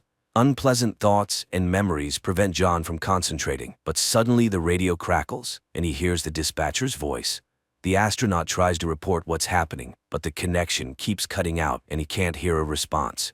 Franks summons John to the bridge. He demands to know what John was doing, and upon hearing about the conversation with Houston, the captain insists it was another hallucination. The captain orders John to return to his capsule and go back to sleep, but this time John's nerves snap. He demands that Franks wake Nash up and prove that his friend is okay. Taking advantage of a moment, Franks attacks John and tries to force him into the capsule, but John manages to break free. A fight breaks out between the two men. John is stronger, but he can't win the battle with his mind as easily as with the captain. John reaches the central computer to find out which chamber Nash is in and if he's alive.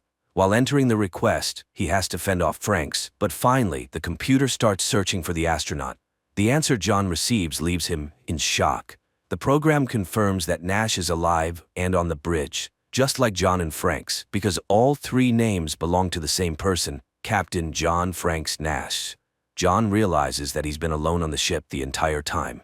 His companions were figments of his imagination caused by the repeated use of hibernation drugs. John loses his last bit of strength and doesn't know what to do next. He returns to the workshop, holding the service pistol. The astronaut tries to contact mission control again, but for a long time the radios remain silent. Finally, one of the radios turns on, and John hears Zoe's voice. She says she's at the ground control center and was invited to speak to him. Zoe confirms John's version. The hibernation drugs were too strong, causing his mind to become confused. But that's not the worst part. The girl tells the astronaut that there's no spaceship. All this time he's been part of a different experiment and deep underground.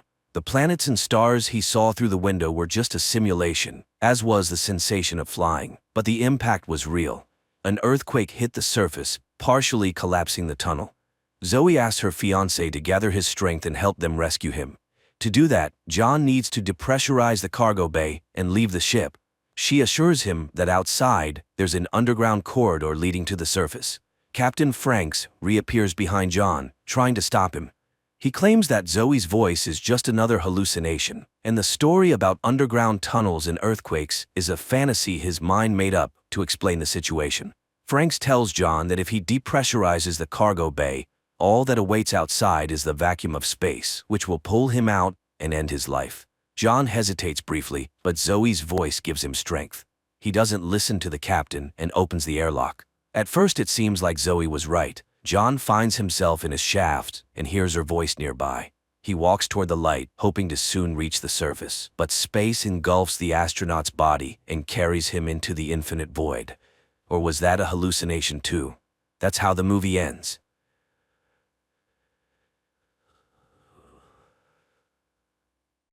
A human hand in a black glove injects some substance into the yolk of an egg, and after a few minutes, it divides, producing an identical egg. At the same time, on the Hollywood Walk of Fame, a star for Oscar winner Elizabeth Sparkle is unveiled. Time passes, the star fades, and soon Sparkle's name no longer shines as brightly. She herself now hosts an aerobics TV show. Despite her age, the woman is fit and looks quite good. However, one day she goes to the restroom, and seeing that the women's restroom is out of order, she enters the men's room. Inside a stall, she hears the voice of the show's producer, Harvey, saying that Elizabeth is outdated and the show needs a young and hot girl. It's time for Sparkle to retire. After all, her Oscar was won at the dawn of cinematography, and it's time to make way for the younger generation. Upset, Elizabeth goes to lunch with the producer, where he laughingly announces her retirement and leaves with a friend. The woman sees a fly in her wine glass and feels just as helpless. On her way home, the actress gets distracted by workers taking down her billboard, and she gets into an accident.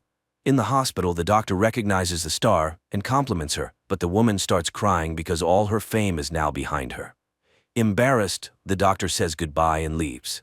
However, a young nurse suddenly starts examining Elizabeth's back, muttering that she is perfect for an experiment. Before leaving, he slips a flash drive into her pocket with a commercial for a product called Substance. Elizabeth reads the name of the product when an older man calls out to her. It turns out to be her old classmate, Fred. He is happy to see her and offers to meet and reminisce about their youth. Fred writes his phone number on a random scrap of paper, and after soaking it in a puddle, he hands it to Elizabeth, who pretends to be happy to see her old friend. In reality, she falls into a deep depression, especially after she finds a bouquet at home, thanking her for being part of the team all these years. Rereading the word "was," Elizabeth inserts the flash drive into the TV and watches a commercial for a substance whose injection unlocks her DNA and initiates cell division, creating another version of herself. This is the substance, and the person is the Matrix. And while they are two different personalities, they are still the same person, just an improved version that will be younger, more beautiful, and more perfect. Both personalities must exist in symbiosis and switch every 7 days, always remembering that they are one whole. Elizabeth goes to a bar and, watching the happy couples, realizes her loneliness. She returns home, and after long thoughts and memories, she calls the number provided and orders the substance. She is given a postbox number where she can pick up the product, and the call is quickly ended. The woman spends a sleepless night, and in the morning, she sees an ad in the newspaper looking for candidates to replace her as the host of the show. At the same time, there's a letter in the mail with a card and the postbox number for the substance. Elizabeth resolutely heads to pick up the package. Using the card, she opens a hidden door in an old building and finds a storage unit with a package waiting for her. At home, Elizabeth opens the box. All the substance ingredients are neatly packed in bags and labeled activator, stabilizer, the other you, the switch, food for the Matrix, food for the other you. The activator only needs to be used once, but the stabilizer must be administered daily, and it's taken from the Matrix cells. Most importantly, the pair must switch places every 7 days without exception, and they must always remember that they are one whole. In the morning, Elizabeth spends a long time staring at herself in the mirror, noting the signs of aging. Eventually, she injects the one-time activator, after which she is struck by unbearable pain. The woman falls to the floor, writhing in agony as her back splits open, and from within emerges her younger version. This new personality gradually comes to her senses, and upon looking in the mirror, she sees the reflection of a young and very beautiful girl. For a while, she revels in her new state, but then she notices Elizabeth's body. First, the girl tidies it up, stitching up the horrible tear in her back. Then she goes to her bed. In the morning, the girl takes a shower, and suddenly she feels unwell. She pulls out special syringes and injects herself with the stabilizer, drawn from the spine of the unconscious matrix, Elizabeth. Then she goes to the living room, delighted with her new, young, and strong body. Later, the girl goes to a casting call, buying a seductive swimsuit along the way. She takes the name Sue and has a stunning effect on the producer's assistants and eventually on Harvey himself. Sue is chosen to replace Elizabeth as the show's host, although the girl immediately warns that every 7 days she will leave to care for her sick mother. This completely wins over Harvey, as the audience will surely love it. Sue begins to enjoy the fame that once belonged to the original version. However, the week flies by, and it's time for the switch. Sue attaches special tubes to her arms, allowing the substance to flow through. Soon Elizabeth comes to, while Sue's body slips into a coma. The woman cleans herself up and goes to the TV studio, where Harvey presents her with a gift from the crew. Back home, Elizabeth marks the days when she can be herself on her calendar. She spends all her time at home. At the end of the week, she receives a message about a new batch of substance delivered to her postbox. After 7 days, they switch again. Sue enjoys her new life, starring in commercials and reveling in her growing popularity. But one day, she starts thinking about the Matrix body and sets up a secret room in the bathroom. Just as she finishes, her neighbor knocks on the door, complaining about the noise from the tools. Seeing Sue, the man is immediately smitten and offers his help, but the girl slams the door and hides Elizabeth's body in the secret room, then replaces her portrait on the wall with her own.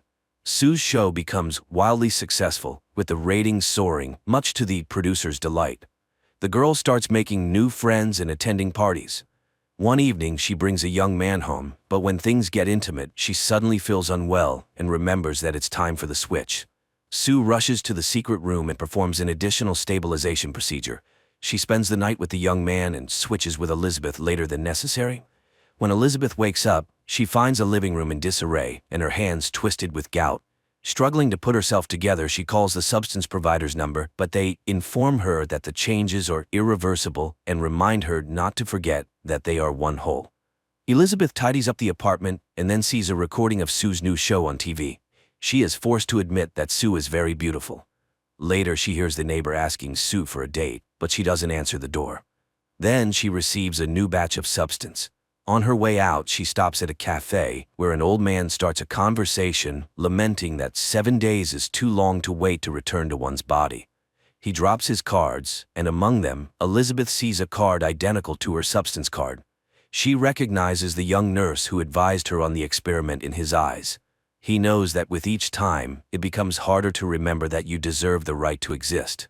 Soon, the second part will literally start consuming her. Elizabeth runs home, bumping into Sue's boyfriend, who of course doesn't recognize her. But this makes her remember Fred. She dials his number, and her ecstatic classmate arranges a meeting at a cafe. Elizabeth dresses up, puts on makeup, and hides her hands under gloves. But unexpectedly, she sees a billboard with Sue on it. Her own reflection immediately disappoints her, and she changes her makeup, then wipes it off entirely.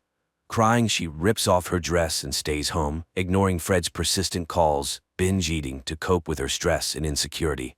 When it's Sue's turn again, she steps onto the set and begins the show. However, during the exercises, she suddenly feels something protruding beneath the skin of her buttocks. The girl immediately halts the filming, and while the puzzled cameraman tries to understand what he just shot, she runs to the bathroom, where she finds a lump on her rear and pulls out a fried chicken leg from her navel. She realizes that while she is living an active life, Elizabeth is binge eating at home. Sue is furious. She complains to the substance operator, but all she hears in return is, "They are one whole." Weeks go by. One day, Sue urgently summons Harvey to announce that she will be the new host of their New Year's show, the pinnacle of her career. Sue is overjoyed. However, she is now abusing the stabilizer more and more, which causes Elizabeth's body to age rapidly. When Elizabeth wakes up again, she finds herself old and decrepit, with stiff joints and almost entirely gray hair. The woman calls the substance operator, and he suggests ending the experiment, but there is no way to restore her condition now. She tries to convince herself to stop the experience, but she can't give up such a beautiful second version of herself, even though her knees barely function.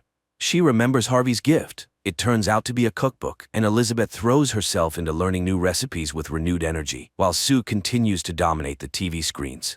One day, Elizabeth hears Sue laughing at her, mocking the aging star, which drives her to eat even more. Elizabeth becomes so enraged that she vows to end the experiment. The day for the switch comes, and once again, Sue finds a room full of leftovers and empty bottles. To gain independence and take advantage of the Matrix helplessness, Sue stockpiles stabilizers for 3 months. However, the day before the live broadcast of the show, the stabilizer runs out. Sue calls the supplier to ask for more, but he says Elizabeth is the only source, and they need to switch to replenish the supply. There is simply no other option. Sue, barely conscious, starts the switch. Her boyfriend hears strange noises coming from the bathroom, but the girl doesn't open the door because inside is now a hideous, bald woman with a deformed hump. Finally, she yells at him, and he runs off. Elizabeth, now a horrific creature, calls the substance operator and begs to end the experiment. Then she heads out for the final batch. Returning home, she drags Sue's body into the living room and prepares to inject her with the serum that will kill her duplicate. With the syringe ready, she looks around, staring at the portraits of Sue for a long time. She realizes she can't kill her young version. Elizabeth brings Sue back to consciousness. Seeing the half-empty syringe and realizing what Elizabeth had intended, Sue flies into a rage, beating her Matrix to death. Afterward, she goes to the New Year's show. She is dressed in a gorgeous gown, but suddenly Sue feels unwell and runs to the bathroom. It turns out that with the Matrix dead, Sue's body begins to rapidly deteriorate. First, her teeth fall out, making it impossible for her to smile for the sponsors, which Harvey so desperately wants. Then a nail falls off, and her ear drops off. In a panic, Sue rushes home where she injects herself with the last of the activator, hoping to create a new version of herself. But instead, a monstrous hybrid of both versions, Eliza Sue, is born. The monster recalls her audition and tries to beautify herself by putting on a dress and a homemade Elizabeth mask before heading to the show. When she arrives at the TV center, she steps into the stage and addresses the audience, but her mask falls off. Screams of horror fill the hall, and she is called a monster. The audience flees in panic, and one man decapitates Eliza Sue, after which her mutilated body floods the entire hall with blood. What's left of Eliza Sue runs out of the studio, and out on the street, it disintegrates into guts. Elizabeth's original face manages to crawl to the actress's star on the Walk of Fame, where it looks up, smiles, and melts away. The next morning, the remaining puddle of blood is scrubbed away, erasing the memory of the actress. At times funny but mostly terrifying, the film dissects society's imposed standards on women's bodies and the pursuit of eternal beauty, forcing viewers to reflect on what it means to be yourself and how important it is to accept who you are.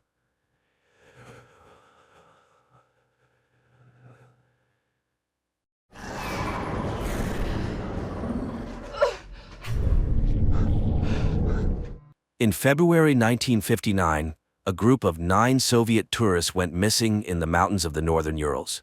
2 weeks later, their bodies were found at the base of Mount Oturton, which in the language of the indigenous people meant the Mountain of the Dead. The place was named after the leader of the expedition, the Dyatlov Pass. Many years later, American student Holly King became so interested in this case that she decided to gather a new group and go to this mysterious place. The catalyst was a film about an expedition by American scientists who tried to solve the mystery of the Dyatlov group's death but achieved no success. Holly's professor suggested she take up this case for her psychology project, and she invited her friend Jensen to work on it as a film director. They applied for and won a grant. The professor mentioned that she first learned about these events from a novella by Soviet journalist Yarovoy, who soon died in a car accident after the book's release. Jensen suspected that this was how the authorities tried to cover up something terrible. And although people now know a lot about the events of those years, the complete picture remains a mystery. The most common explanation is hypothermic dementia. Although this can happen to those exposed to freezing, in this case, all 9 experienced tourists started undressing at the same time, which is simply impossible. Another frequent explanation is an avalanche. But if they heard the avalanche, why did they sit near the camp for 3 hours without shoes? So there are many answers to this question, one of which involves the secrets of the Russian military, making it seem that the truth will never be known. The first stage of the journey is a flight from Oregon to Chelyabinsk, from where the group will head to the Mountain of the Dead, named by the Mansi people due to a series of unexplained deaths and mysterious disappearances. So the expedition included sound engineer Denise, climber Andy, president of the Northwest Pathfinders Association, who has conquered all the steep peaks in the USA, and his friend Hauser, who spent a whole year conquering the Himalayas. After gathering the group, the guys began to prepare, buying rations, studying maps, and training in the mountains. On January 25th, the team set off. Sometime later, news broke across all U.S. TV channels about the disappearance of 5 Oregon students in the Ural Mountains. Rescuers managed to find their belongings, tents, backpacks, and other equipment. A Russian TV correspondent reported details about the more than strange disappearance of the group of American documentarians, although experts are constructing their versions of the reasons for the disappearance. In winter, the temperature here can drop to -50 degrees, with strong, piercing winds, whose direction constantly changes. This means that if a person walks against the wind and thinks they are walking straight, they might actually be walking in circles. There are speculations about the intervention of some extraterrestrial devices, which many witnesses saw in these places, or even about the appearance of the Yeti. The Mansi elders recall rumbling and fiery balls over the mountains on the days when the Dyatlov group disappeared. They consider these places a portal to the other world. The students wanted to repeat the infamous Dyatlov expedition, and it seems they succeeded. Rescuers managed to find a camera that captured the last days of the documentarians' lives. A group of hackers posted frames on their portal, showing Holly talking about the darkness that followed her from the open door, while Jensen calms the girl, although she is sure they will not get out of this place. The action shifts to a month earlier, when lively and cheerful students are traveling to the Urals. On the train, they are having fun, hoping for success and worldwide fame. Andy is proud of his acquisition, a phone with GPS, which will help them navigate the mountains, while Holly conducts tests to find out people's desire to hike. Soon the group arrives in the town of Evdel, where they plan to interview the only surviving member of the Dyatlov expedition, who left the route due to illness, but now he is held in a psychiatric hospital. However, doctors do not allow the Americans inside, and they only manage to see the old man showing them a note saying, "Leave." In the evening, the group goes to a local bar. The bartender pours them local moonshine and says that the Dyatlov group stopped here in 1959 and drank the same thing as the Americans. There, they meet Sergei, who speaks English and drives them to the village of Visa, the last point before heading out on the road. The man tells them that his aunt, an English teacher, participated in the search for the Dyatlov group. She claims that in 1959, not 9 but 11 bodies were found near the Mountain of the Dead. Next to the last 2, which looked very different from the others, lay some unknown device. But none of this was mentioned in the reports. After the conversation, the guys set off on foot. At night they stop and set up camp, as the weather begins to change. Hauser prepares a camp dinner, and the guys have fun joking with each other. At night, people see strange lights in the sky and recall reports of orange flashes over the Dyatlov camp, but they decide they still won't be able to solve this mystery and go to sleep. However, in the morning, they notice numerous barefoot tracks of unusual sizes around the tents, resembling human ones. The main thing is that the tracks have no beginning or end, as if some creatures did not come to the camp but flew in. Nevertheless, they set off to explore the area. Soon the students find an abandoned meteorological station, around which the same tracks are found. And in the station's booth lies a torn-out human tongue. Denise panics and asks Holly to leave. But Jensen tells her about a pass in China where animals and birds crash into cliffs and people go insane and die. It is said to happen because of the sound of the wind. Holly admits that she had a similar dream. Mountains, snow, and some door with darkness behind it. And then she heard about the Dyatlov Pass and realized that she would find out everything here. During their conversation, the camera captures 2 human figures running far in the background.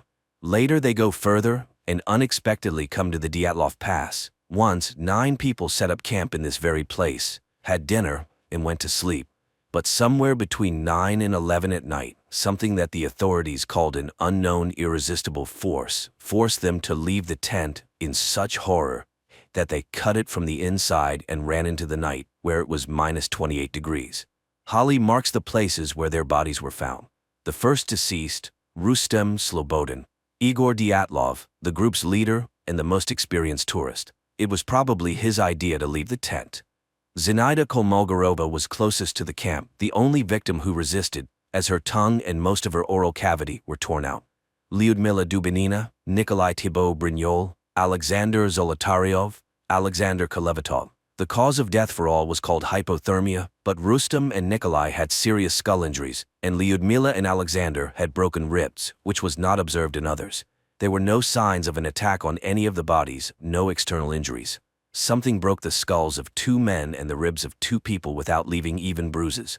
Moreover, Alexander's body had a high level of radiation. But from where, and why only on him? Georgy Krivonashenko and Yuri Doroshenko, when others ran away, sat by the extinguished fire and froze to death. While Holly is conducting research, Andy is surprised that their group somehow covered 22 kilometers in one day. Everyone's watches, GPS, and even the compass stopped working. Some guys suggest leaving the mountains before it's too late, but Holly persuades them to stay and finish the film. At night, Holly notices that the Geiger counter starts signaling, and together with Jensen, they go up the slope, where they find a high but not deadly level of radiation. Unexpectedly, the students discover the entrance to a bunker, closed with an iron door. Holly wants to open it, although Jensen is categorically against it, as Russian authorities did not build it here for nothing, closing something dangerous in the mountain. However, it turns out that the door is open and just a bit frozen. Holly asks Jensen not to tell the others about the discovery to avoid causing panic among the already scared team. They return to the camp and settle for the night. Around 6 a.m., a huge avalanche roars down the mountains, killing Denise, injuring Andy, and sweeping away the tents and almost all supplies. At first, everyone quarrels, trying to find the culprit of the tragedy, but gradually they realize it was an attempt on their expedition. They help Andy and try to contact the outside world somehow. Holly tells them about the bunker, which enrages Hauser since they are freezing here in the snow, while it might be warm there. The students launch a signal flare and wait for help. After some time, 2 people arrive, claiming they saw the flare, but Andy does not believe them, since they have no backpacks and could not have reached here so quickly. He stays to hold them back while the others are ordered to run. The strangers shoot Andy and wound Hauser. Holly, Jensen, and the wounded Hauser barely manage to get into the bunker. The strangers pursue them, but the students close the door. The Americans turn on the lighting, although it is dim and flickering. Running through the tunnels, they find a laboratory full of various devices and documents, among which are old journals with the names of people who died in the line of duty. There are also details about the famous American experiment with the teleportation of the USS Eldridge. Hauser feels unwell and stays put, as Holly promises to find an exit in return for him. The students continue on alone. Soon, Holly and Jensen find the bodies of soldiers who recently died. One of them is missing a tongue, presumably the one they found earlier at the station, but the other bodies are very old and even skeletonized. The 2 open another door, behind which they sense movement. Suddenly, under the flashlight, they see exactly the same camera they have. Moreover, it has their recordings on it. Jensen recalls the teleportation of the Eldridge, which likely happened to them too. At that time, many soldiers mutated, turning into something incomprehensible. At that moment, they hear Hauser's screams and rush to him, finding their friend being torn apart by 2 humanoid mutants. Noticing the newcomers, the mutants attack them. Resembling skeletons covered in skin, the mutants seem to possess the ability to teleport as they appear out of nowhere in any place. Jensen and Holly leave their friend's body, run out of the bunker, and close the door. To their surprise, the mutants do not chase after them. The survivors turn around, and instead of a snowy field, they see a fossil forming a huge round tunnel. The students realize that this is the path for the mutants' teleportation. Holly throws debris inside and sees that the passage is activated.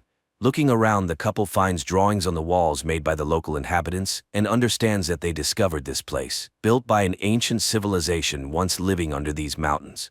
Such portals can be anything, even weapons scattered around the world, which explains many great mysteries. They do not know where it might take them, to which space or time, but Jensen suggests they need to mentally focus on the place they intend to go. And it will work. The only place that they both clearly imagine is the surroundings of their camp near the bunker entrance. They have no choice but to head into the tunnel. The plot shifts back to 1959, when a Soviet girl from the search team finds their bodies and is very surprised because the rescuers have already found all 9 participants of the expedition. Approaching Soviet soldiers take the bodies to the bunker, while one major picks up the Americans' camera, not understanding what it is.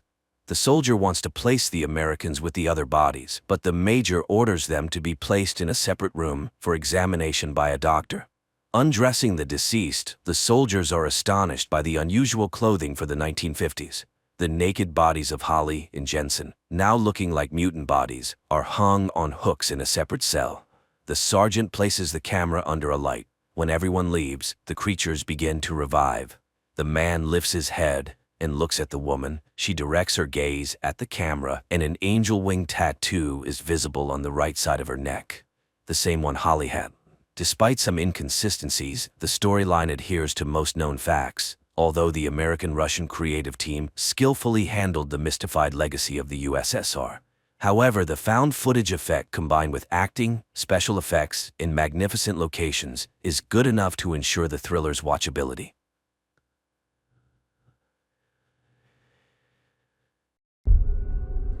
I can make you very special. Hundreds of years ago, people completely exhausted the planet's resources, leading to a total degradation of the population.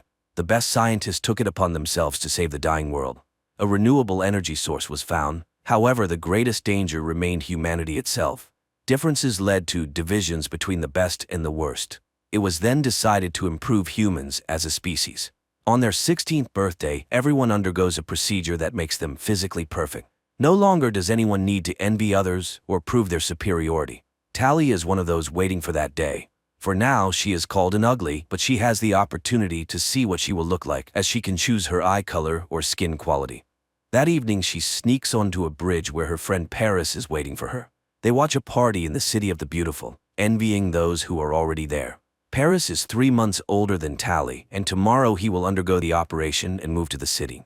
Tally will have to wait her turn, and she fears that Paris will forget about her, but he assures her that she will always be his squints and he will always be her nose.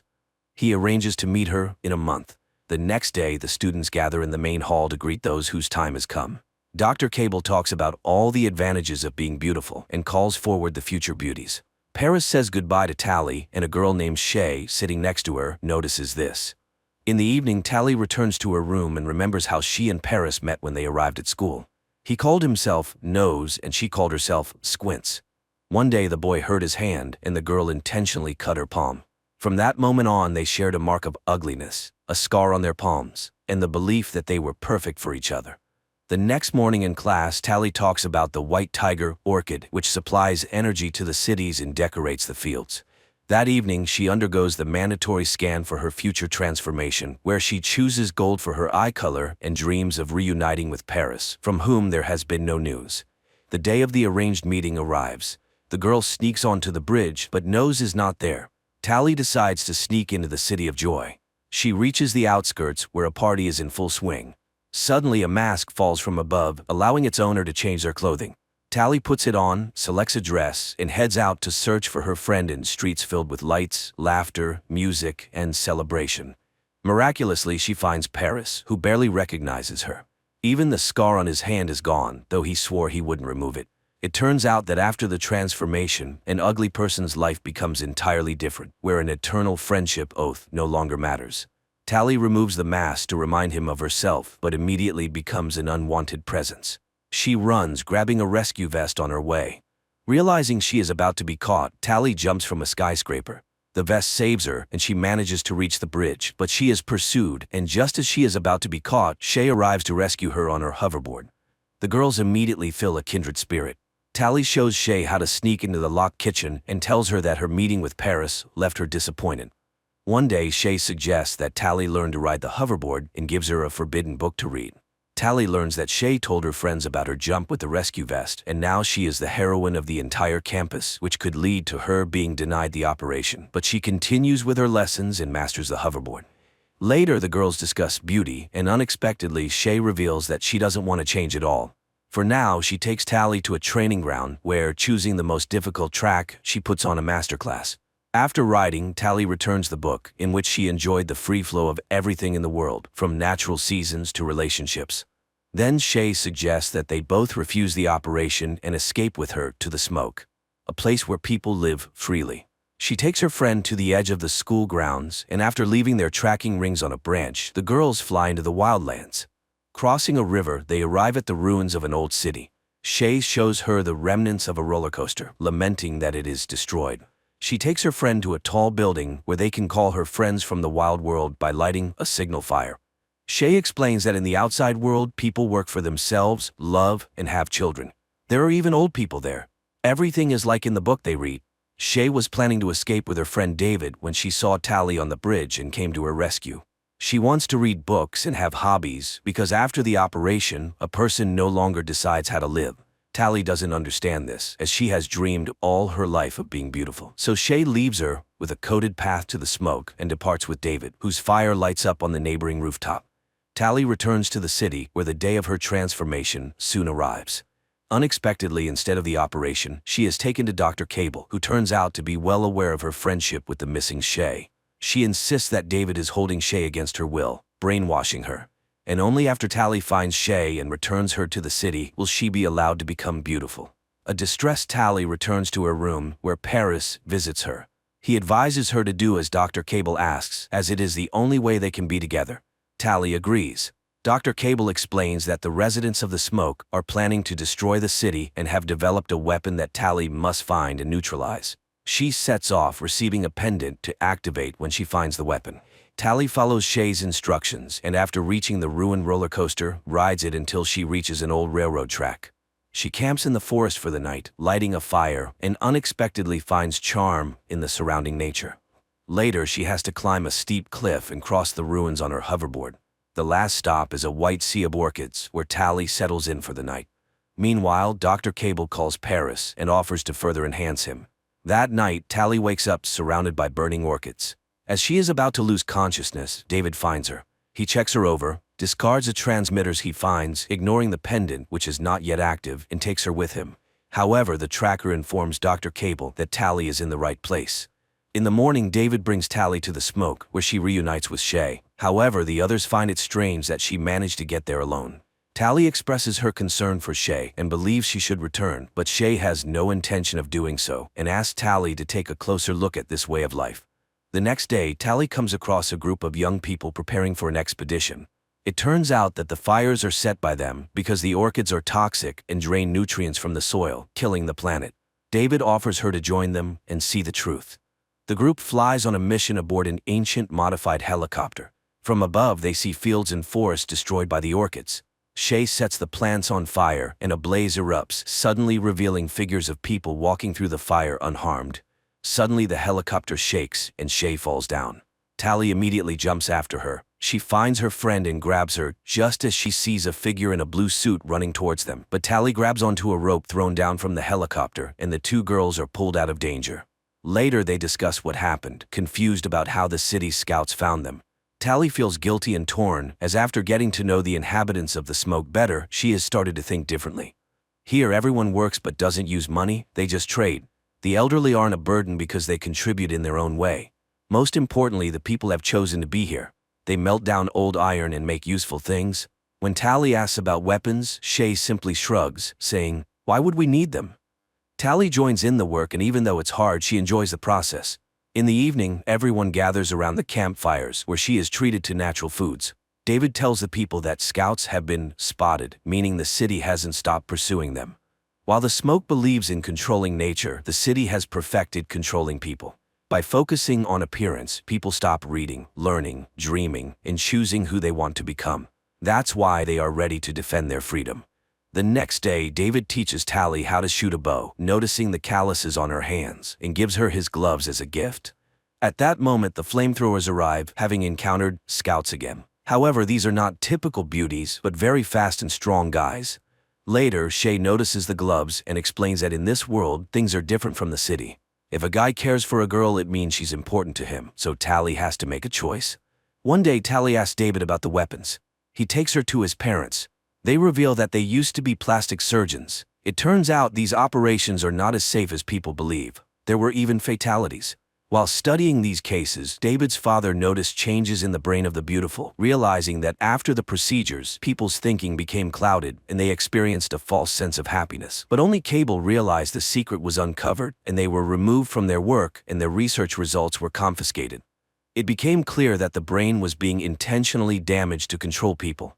David's parents were lucky to find themselves in a community of dissenters where they were given a medicine that helped them stay sane. That's why they fled and dedicated the rest of their lives to creating a cure. But one of the main components remained in the city. The serum is the weapon, though it's not yet completed. Once they obtain what's missing, they will need to test it on a person, but only if that person agrees. That night, Tally reflects on everything she's learned, takes off the pendant, and throws it into the fire, not realizing that by doing so, she activates it. She tells David what happened, but he reassures her that she has chosen the right path. He tells her she is beautiful and kisses her. The next morning, the city attacks the smoke. Men in blue suits trap the residents of the smoke in nets and gather them in the square. Tally holds back David, and they watch the events unfold from a distance. Cable interrogates David's parents, and when she gets no answers, she orders Paris to kill David's father. He reaches out and with one swift movement, snaps the man's neck. David rushes out, and together with his mother, they cry over his father's body. Paris sees Tally but doesn't touch her, while Cable thanks her for her cooperation, revealing her true mission. As Shay expresses her disgust towards her, David's mother secretly slips a vial of the medicine into her son's pocket. Tally breaks free, runs to David's house, and sets it on fire.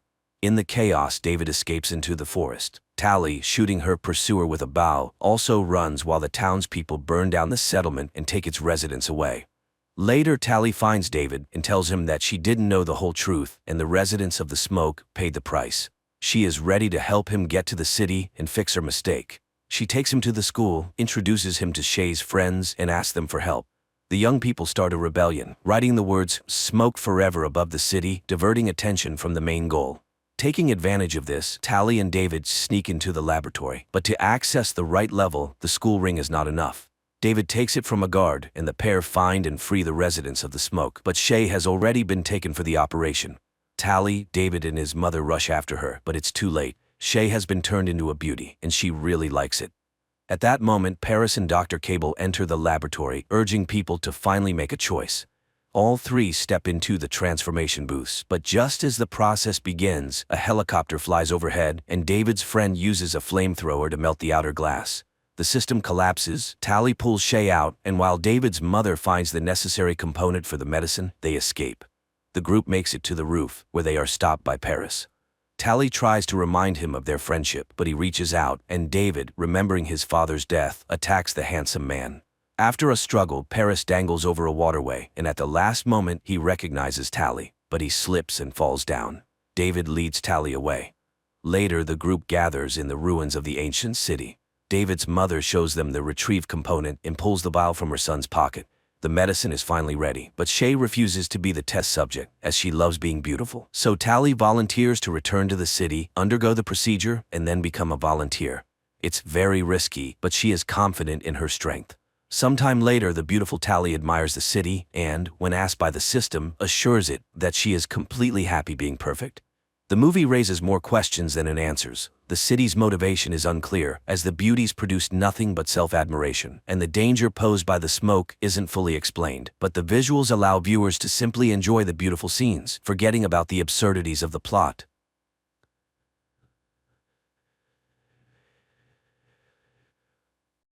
"2157.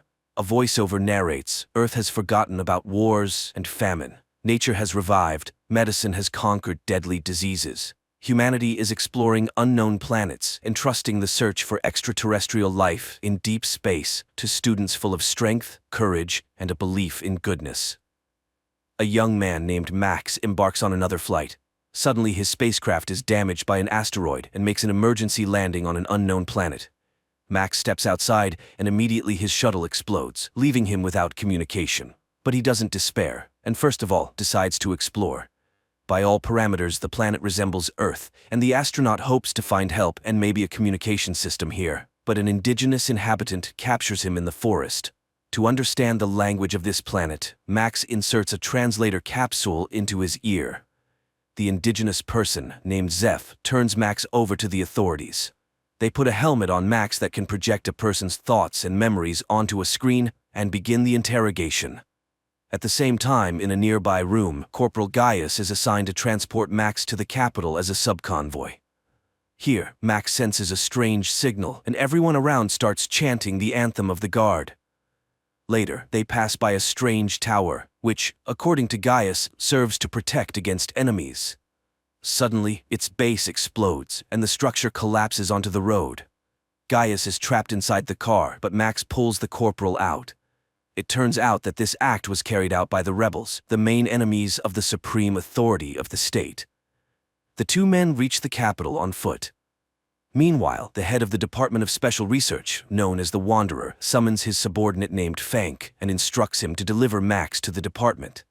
Fank takes Max away, while the Republic's prosecutor reports that the Wanderer has taken in a strange savage and instructs gathering all available information about it. Then it's time to activate the towers, and everyone prepares in their own way. The prosecutor enters the bathroom and clamps a special stick between his teeth. Meanwhile, Fank has a seizure, and while soldiers assist him, Max manages to escape from the vehicle. The shocked young man walks through the city, marveling at the unfamiliar and incomprehensible life. Meanwhile, the unknown fathers gather for a meeting, as they call the rulers of this planet. After a long walk, Max enters a local cafe where he stands up for a waitress who was insulted by one of the patrons. The grateful girl introduces herself as Rada. It turns out that she is the sister of Corporal Gaius. While escorting her home, Max gets into a brawl with a street gang and defeats them. Impressed, Rada takes him to her place. Later, Gaius returns home. Max starts asking questions about the workings of their world and quickly realizes that Rada and Gaius's minds are poisoned by propaganda and false information. Rada is convinced that their planet is hollow and there is no such thing as the sky or space. Meanwhile, Gaius educates his new friend about the political structure of their state, known as Saraksh. The Unknown Fathers are the saviors of the homeland who have stopped wars with the help of defense towers that protect the country from attacks. Nobody knows the Unknown Fathers' true identities because they are not rulers, but public servants. At Max's request, Corporal recommends him for the guard. Max demonstrates a high level of training, which surprises Gaius. The two men often argue about politics, and one day Gaius admits that neighboring states hate Saraksh because they were once a single state united by a common history. Gradually, romantic feelings develop between Max and Rada. They go for walks often, and Max tells her about his home planet, Earth, and regrets that his parents believe he is dead. Soon, Max is tasked with catching rebels, whom they identify by their regular seizures reminiscent of epileptic fits. One of the rebels attacks the captain, and Max saves his life, after which the captain suddenly regrets catching them, as they are also human beings. Max reveals that he considered them something like savages. Later, Max attends interrogations and sees that the rebels are not terrorists, as the Unknown Fathers label them, but ordinary people with their ideals and beliefs. Max cannot come to terms with the cruelty of the interrogations and simply cannot believe that someone is paying the rebels to hate the government. Meanwhile, Fank reports to the Wanderer that he has found the savage, while Gaius and Max are summoned to the captain of the guard, who orders Max to execute the arrested rebels. Max leads the condemned to the execution site in the forest, but soon he returns to the commanding officer, drops his gear and weapons, as he has released the arrested rebels and walks away. Max begins to speak about the real and just order of the world that exists on Earth. In response, the captain shoots Max, and Gaius is ordered to write a report about the transfer. Meanwhile, the Unknown Fathers are discussing an attack on neighboring states. The prosecutor advocates for starting a war, and the chief father orders them to come up with a pretext, such as an attack on a tower. During this time, Max's body is recovered by the rebels. Among them is a doctor who is astonished because, according to all the rules, Max should have died. He reveals that the Unknown Fathers are a group of conspirators who have seized power and eliminated dissenters, thus diverting the population's attention from poverty and corruption. The towers are transmitters of special radiation that hypnotizes the impoverished people, although most of them do not notice it. The minority, which includes the rebels, experiences excruciating pain. The transmitters are activated twice a day across the country, causing people to go insane and die. Max is recognized as one of their own and taken for an operation to sabotage the tower, organized by the prosecutor through a traitor. Amid gunfire, Max makes his way to the transmitter and detonates it. However, the rebel squad perishes. Max seeks refuge in Rada's apartment, where he reveals everything he has learned about the towers. Gaius does not believe this and suggests that Max should return to his home and take Rada with him. But at that moment, the guards storm the apartment and arrest the men. Max is incarcerated in a prison, where he is recognized by the indigenous Zeph, who is also a rebel. Max tells Zeph about the tower's destruction and the loss of the rebel squad.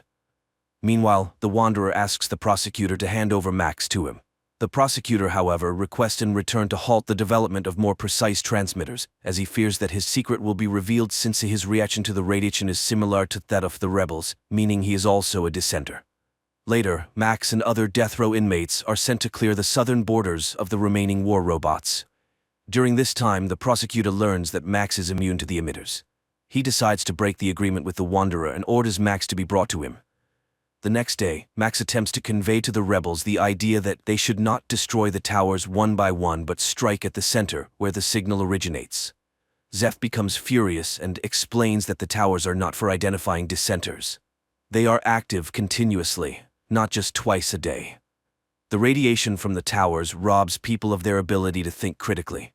However, it makes them believe everything that newspapers, radio, teachers, and preachers say.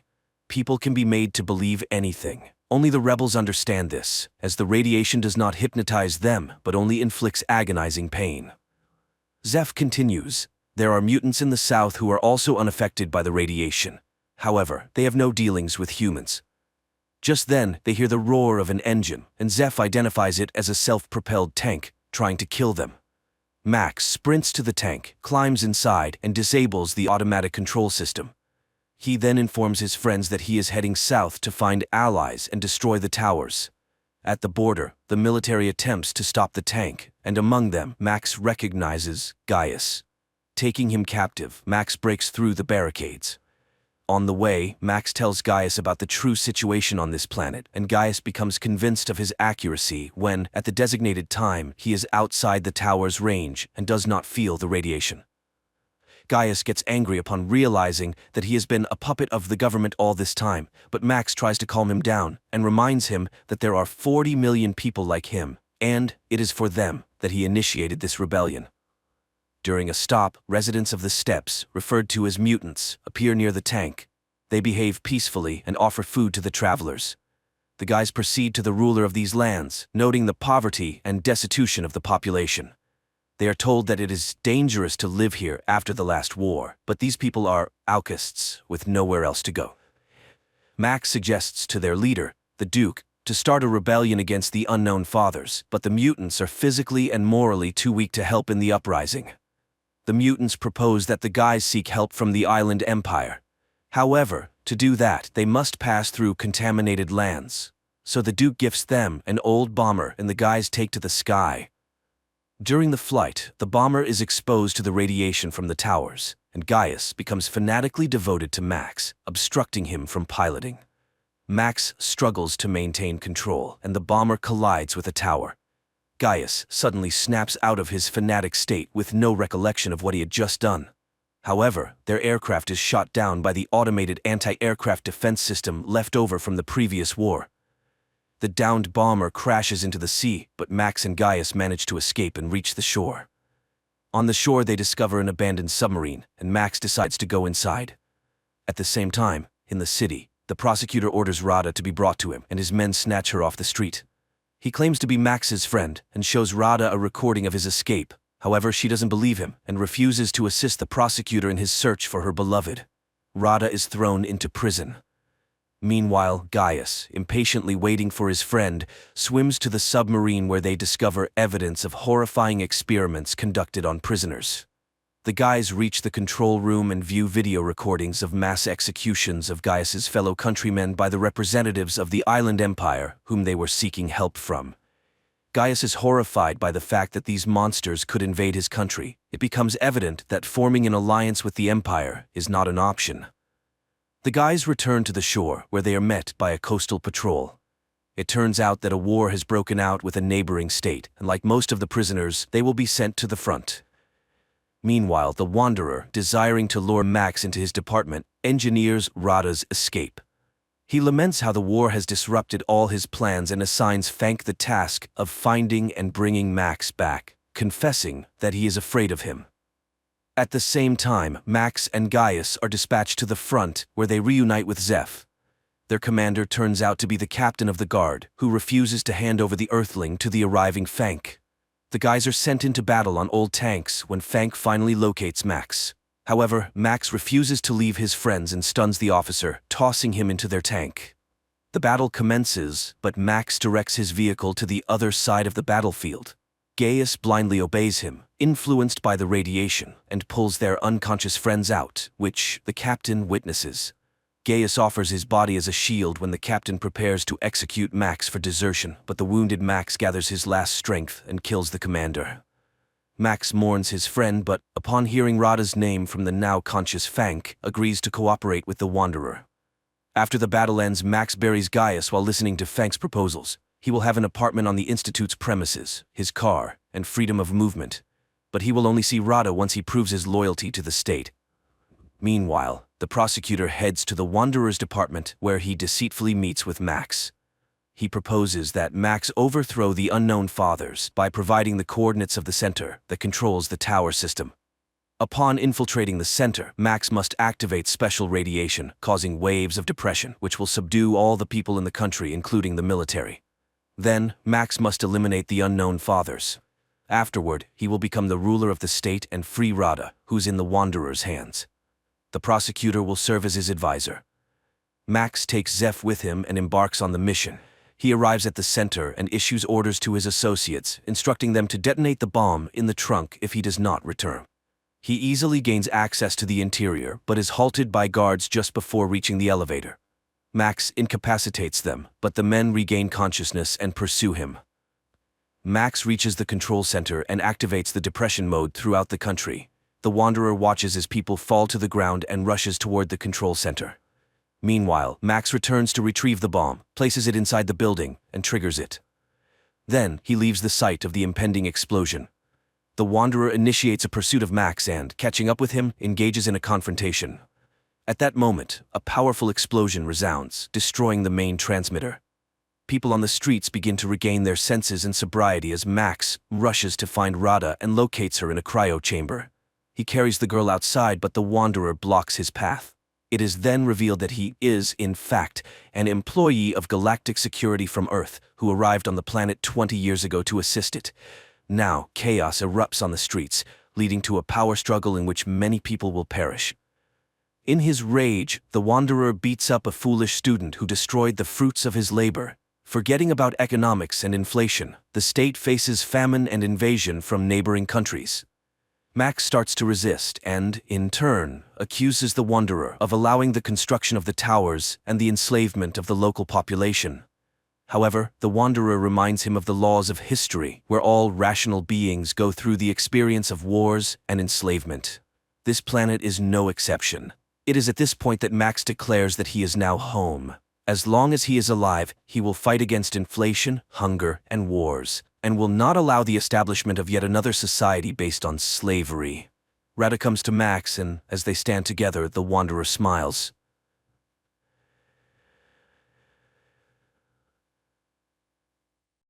Mid-21st century, after conquering the moon, people desired more, and Mars became the new goal. The first ever manned flight to the Red Planet is underway, led by experienced astronaut Alexander Shapaev. Although the flight itself is successful, upon entering Mars's atmosphere, the landing module is hit by a meteor shower, causing it to encounter a sandstorm. Back on Earth, the head of Central Flight Control, Kovalev, orders Shapaev to take manual control of the module, but this fails to rectify the critical situation. Then, Kovalev commands the activation of the return program and the detachment of the small module from the main ship. However, the equipment fails. Shapaev manually detaches the module, saving the main crew. His colleagues can now return to Earth, but this astronaut cannot. Kovalev is deeply affected by the incident, while his interview about the upcoming Mars mission plays on TV, not foreseeing the tragic outcome. Once, Kovalev and Shapaev dreamed of flying to the Red Planet, but Kovalev never imagined his best friend paying with his life for it. Now, as the flight director, he must inform the world of the disaster. Kovalev steps out to address the gathered journalists. Meanwhile, on Mars, it turns out that although the module is severely damaged, the astronauts is alive. Chapayev establishes communication, just as Kovalev announces the astronaut's death on television and his heroic act of saving the main ship and crew. Upon learning this, Kovalev rushes to the communication screen, overjoyed to see his friend alive and well. Later, he begins calculating rescue options and asks Minister Rogachev to expedite the next expedition, which could save Chapayev. The minister is horrified by the impending costs. At the same time, a popular TV host reports the Mars disaster to the president of the television corporation, suggesting a show about space dogs instead of a hopeless report on the man stranded on Mars. However, the president advises delving into this topic and calls Kovalev to propose creating a show with his astronaut. A live broadcast from another planet is sensational. Kovalev is outraged by his cynicism as a man is left utterly alone millions of kilometers from his home planet with little hope for rescue. But the corporation president explains that all funds raised will go towards rescuing astronaut Chapayev, showing the world that people do not abandon their own. Kovalev retreats to his office, where photos of his military comrades reveal that he and Chapayev once served in the army together and have been friends since childhood. Looking at Chapayev's photo, the director announces the start of preparations for the rescue mission. Kovalev learns that only one module section remains intact. On Mars, Chapayev activates a robot to explore the area around the module, while Kovalev finds out that the module's power, designed for 30 months, will actually only last 13. The rescue expedition can be launched in 190 days, aligning with the phases of Mars and Earth. Similar developments exist in China and America. If agreements are reached with them, the rescue can be achieved within 13 months. But Chapayev must survive on extreme rationing. Dissenter's psychologist Anna is ready to work with the astronaut as much and whenever needed to help him endure the upcoming year. Meanwhile, on Mars, Chapayev's robot detects an unidentifiable movement outside. Anna contacts the astronaut as it's important to know his psychological state, but Chapayev assures her that everything is fine. After talking with Chapayev, the minister announces that the expedition was a success. Since the module is established on the surface, the astronaut is alive and agrees to participate in the reality show. At Central Flight Control, television crews start their activities. Kovalev's protests are dismissed by the television corporation president, reminding him that this is all for the astronaut's rescue. TV host Grisha advises Chapayev to simply listen to him for the show to succeed. And so,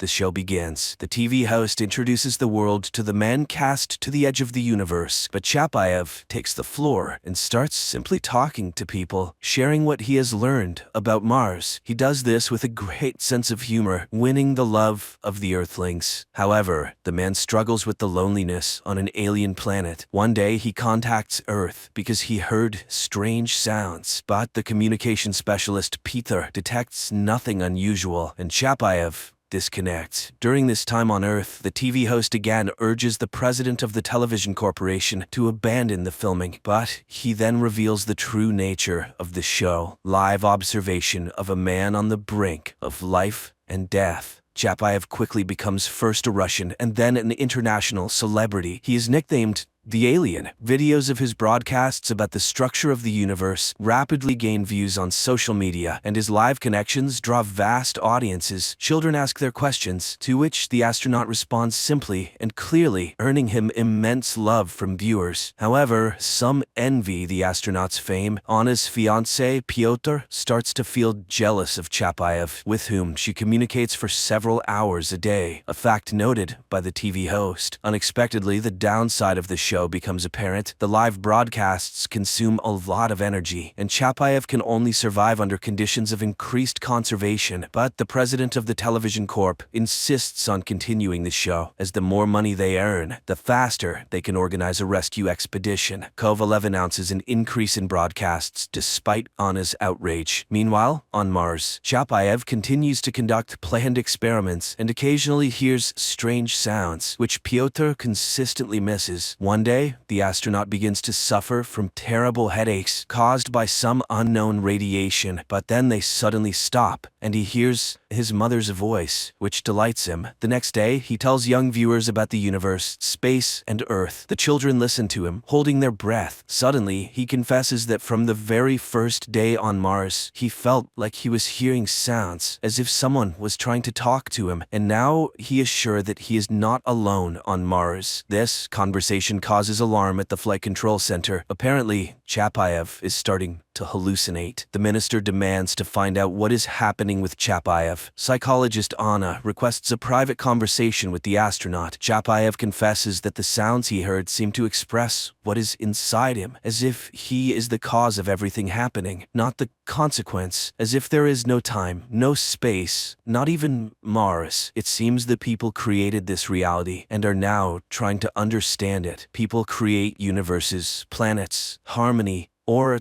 destroy them, and he feels like he is the cause of everything happening on Mars, and people are the cause of what is happening on Earth. Only on Earth there are many people, and everything is so confused, but on Mars, he is alone. The astronaut is surprised that no one but him hears sounds like a melody, and Anna concludes that these are hallucinations. During the next broadcast, Chapayev suddenly confesses that he feels lost. The TV host has to convince Chapayev that Earthlings are waiting for his return, but suddenly, the astronaut stops talking to Anna. He tries to explain that he encountered something anomalous on Mars, but the flight control center considered him insane. So, Chapayev deemed them insane. Earth was becoming more distant from him. Then, one day, communications specialist Pyotr also catches strange signals. He tries to talk to Anna, but she, upset by the astronaut's behavior and her fiancé's jealousy suspicions, doesn't listen. By the next broadcast, Chapayev does not make contact at the appointed time. Anna tries to call him to talk, but unsuccessfully. Strangely, the president of the television corporation is only pleased by this. He contacts the minister and proposes to discuss the issue of power, as if Chapayev supports Rogachev, he could win the elections and become president. Meanwhile, on Mars, the search robot discovers an unknown, shapeless creature, previously unseen. Back on Earth, Rogachev calls Pyotr and orders him to establish communication with Mars. He has a business proposal that Chapayev cannot refuse. Later,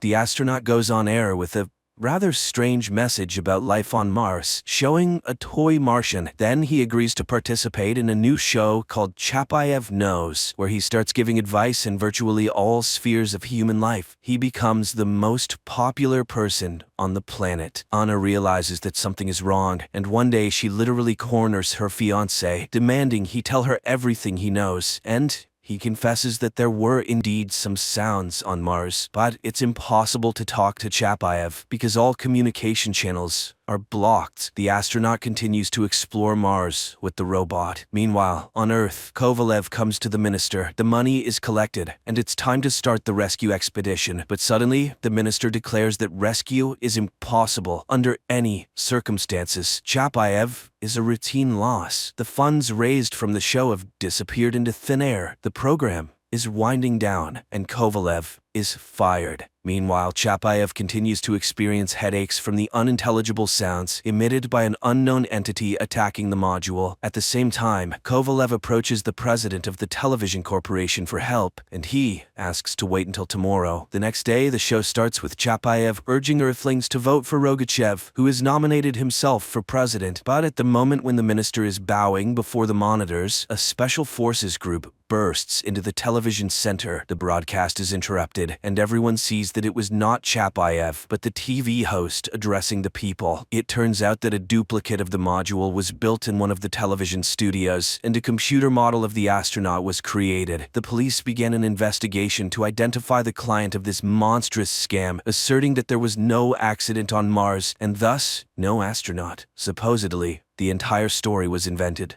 for the show. Kovalev is in despair. All hope has fallen. He won't be able to save his friend. Meanwhile, Rogachev is arrested. Kovalev breaks into the flight control center as TV reports the death of Chapayev. Kovalev fights with the special forces. A gunshot is heard. At this time, the president of the television corporation contemplates that Chapayev never existed. Never. But the astronaut does exist. A wounded Kovalev reaches the employees of the Flight Control Center and contacts Chapayev on Mars. He apologizes for Earthlings who are only interested in money and power. Kovalev tells his friend that the government decided to tell the world that there was no module, no landing on Mars, and Chapayev died several months ago on Earth while on duty. It was all fiction for the show, but if he could give people a sign, then the connection is cut off. An emergency news broadcast airs. American satellites recorded an explosion on the surface of Mars in the Cupid's Plateau area. All experts affirmed that it was the module of the International Martian Expedition, which is direct evidence that astronaut Chapayev was indeed on Mars. The astronaut, after the explosion of the module, goes into the deserts of Mars and talks about what the unknown Martian entity told him. Chapayev understood that humans inadvertently are the creators of the material universe. Each moment in time is an act of creation of the universe. Humans are creators who come and simultaneously create this material world to understand it. It's like the double-slit experiment in quantum physics, a well-known experiment confirming the immaterial nature of our universe, where elementary particles become matter only when observed. Humans are the cause of all misfortunes and catastrophes in the universe, just as each person individually is the cause of everything happening in their own life on Earth. Therefore,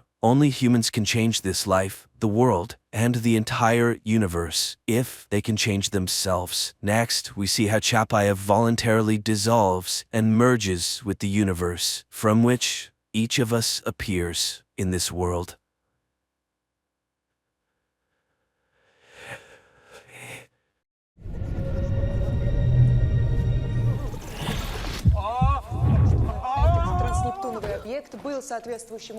One day, an 11th grader named Nikolai comes to school and immediately gets into trouble with his classmate Victor.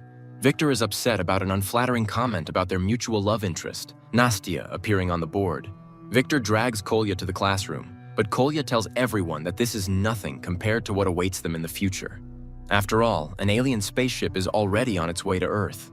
However, the pilot made a mistake and arrived in the wrong place, accidentally catching the signal of Kolya's best friend and avid gamer, Fima.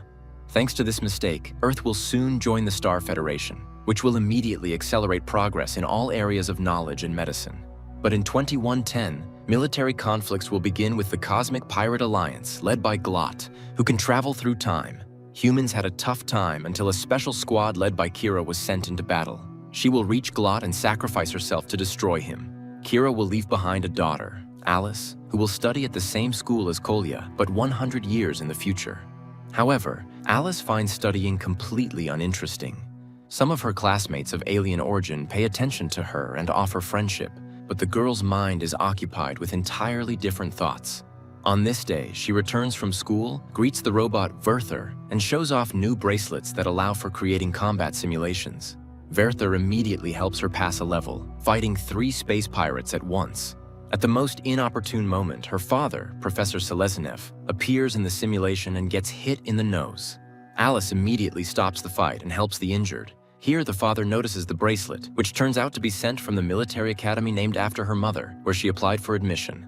The man is outraged by her decision, but Alice reminds him that after the battle, her mother's body was never found, so she could very well be somewhere in the past. Alice takes her father to the tree growing in the middle of his bio-laboratory. An unmistakable heart silhouette, 100 years old, is visible on the bark. Could this be a message from her mother? Moreover, the robot has already found a similar woman in the past, a physics teacher from Moscow named Margarita. Coincidentally, she turns out to be Kolya's teacher, and in her time, she is rushing to the classroom where the boys are sorting things out. Understanding the situation, the teacher stops the fight. Kolya gets a reprimand and is ordered to erase the nasty comment he wrote on the board. Kolya and Fima go to the classroom, but the permanent marker doesn't come off, and Kolya decides to find a more effective solution in the lab. He breaks the doors, climbs to the top shelf where some vials are stored, and drops a water-filled lens, but it falls to the floor in a kind of slow motion. Kolya tries to find an explanation for this effect. Examining the wall, he finds a hidden safe, from which he takes out a box containing something strange, resembling a small galaxy. Suddenly, this object gets absorbed into Kolya's palm and he starts to convulse, while a voice whispers to him that the Cosmian has reappeared in the system.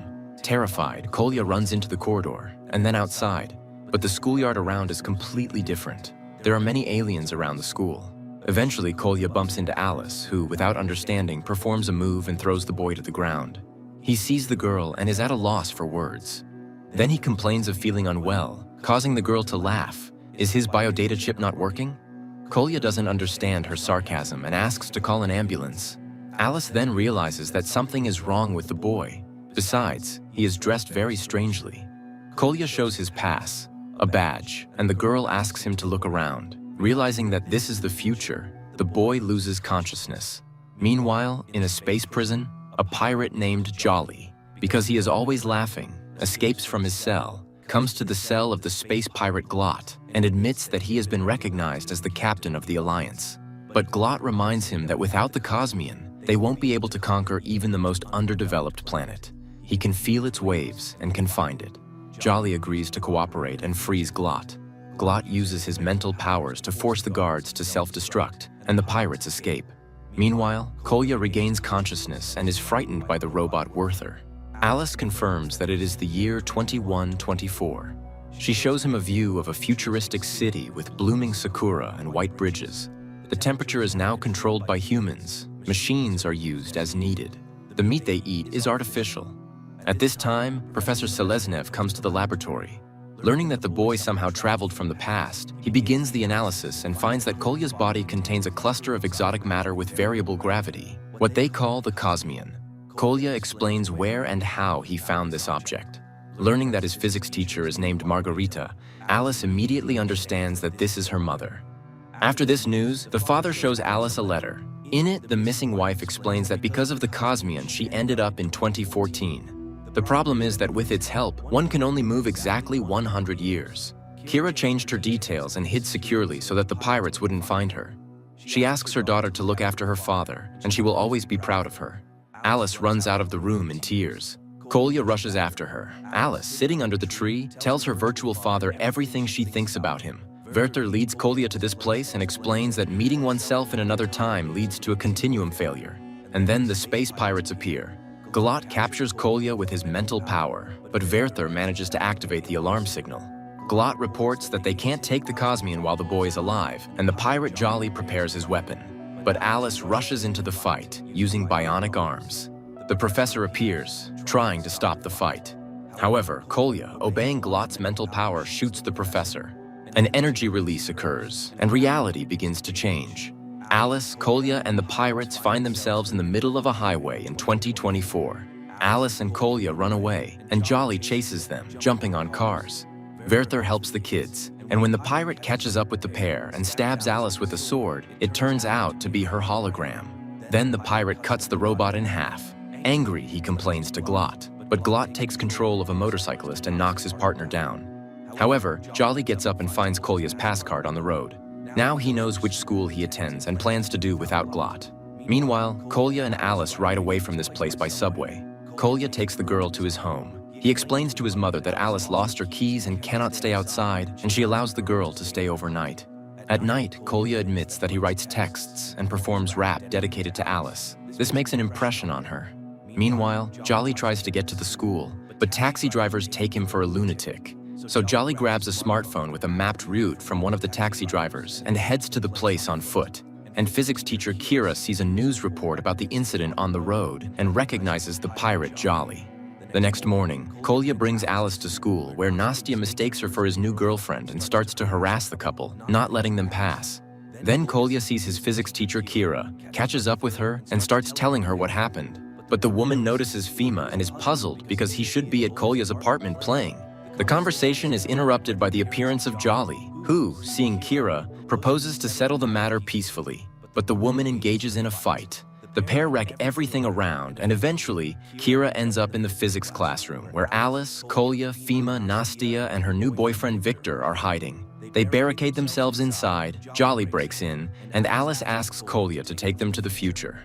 But to activate the Cosmian, strong emotions need to be evoked in Kolya. And when the pirate breaks through the wall, Alice kisses Kolya. Temporal vortices start immediately. Taking advantage of the pirate's confusion, Kira cuts off his arm. The whole team is transported to the future. However, it is not at all a wonderful place. The school is destroyed and battle robots are flying outside. Kira hits one of them with a sword and its outer mask falls off, revealing the robot assistant Werther underneath. He explains why the world has changed. It turns out that in the original story, Fima, on the day of Kolya's first transfer to the future, went to his apartment to play in a gaming tournament and accidentally received the signal from the lost alien courier, which led Earth to join the Star Federation. But in the new reality, Glot, who ended up in the past, directed Fima to school instead of the tournament and took the signal himself. Earth turned into a Pirate Alliance outpost, enslaving humanity and forcing them to work for a bowl of soup.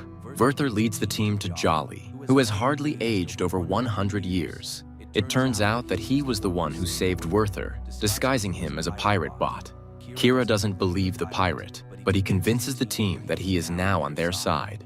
And all these years, he has been craving revenge on Glot for betraying him, although by the oath, he cannot harm him personally. If they destroy Glot, everything will return to normal.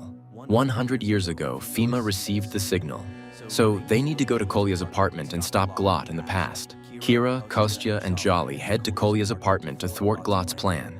Meanwhile, Fima suddenly wonders why Glot didn't track their move. The friends conclude that it is a trap, and indeed, they fall into a pirate ambush. Their friends rush to their rescue, and Victor destroys the attackers with a bomb found on Jolly. But it also collapses a huge building on the street. Frightened Kolya tries to save his friends and moves them to the past, to their time. But he returns to the future, where a fierce battle with the surviving pirates is underway.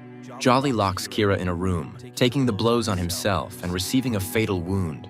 Glot appears, happy to announce that he is now free from the oath. He waits for his former comrade to die. In the past, Kolya's friends run to his apartment where they find Glot. In the future, Kolya, Kira, and Alice also arrive at Kolya's apartment. He tries to move to the future, causing the realities to fluctuate, merging and diverging. In the past, friends beat each other on Glot's orders. And in the future, also under Glot's influence, Alice starts to strangle Kolya. She tries to resist Glot's mental command, but she can't. Kolya dies. Glot of the future receives the Cosmian. Alice, freed from his influence, rushes to revive Kolya, but it's all in vain. But when the girl starts crying over him, he suddenly opens his eyes. At this time, Glot absorbs the Cosmian. Alice tells him that her mother is still alive and she can defeat him again. But he reminds her that 100 years ago, in this apartment, he killed Kira and Kolya's friends. Kolya disputes with Glot, claiming that in the past, his friends can still defeat the pirate. Angered, Glot offers him to see it for himself and moves them to 100 years ago in the past. But when Glot, Alice, and Kolya arrive in 2024, the future Glot meets the past Glot, causing a continuum failure, making Glot multiply first and then disappear. This was Kolya's plan. The unclaimed Cosmian begins to work on its own until Kolya reaches for it. However, the resulting anomaly throws Alice and Kira into 2124. Kolya ends up in an intertemporal space, from where he is thrown into his 2024. He wakes up in a hospital, where the jubilant Fima reports that he managed to receive the signal from the alien courier, and this restored history to its original course. Kolya realizes that the Cosmian inside him is gone, and now he can no longer travel through time, and he will never see Alice again.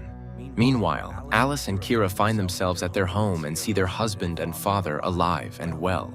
It turns out Kolya wrote him a warning letter that was delivered 100 years later, and he managed to substitute his hologram under the pirate's shot. Later, Kolya and his friends plant a tree as a symbol of caring for the future. Kolya draws a heart on the tree, and Alice receives this message in the future, understanding that the boy remembers her. This is where the movie ends.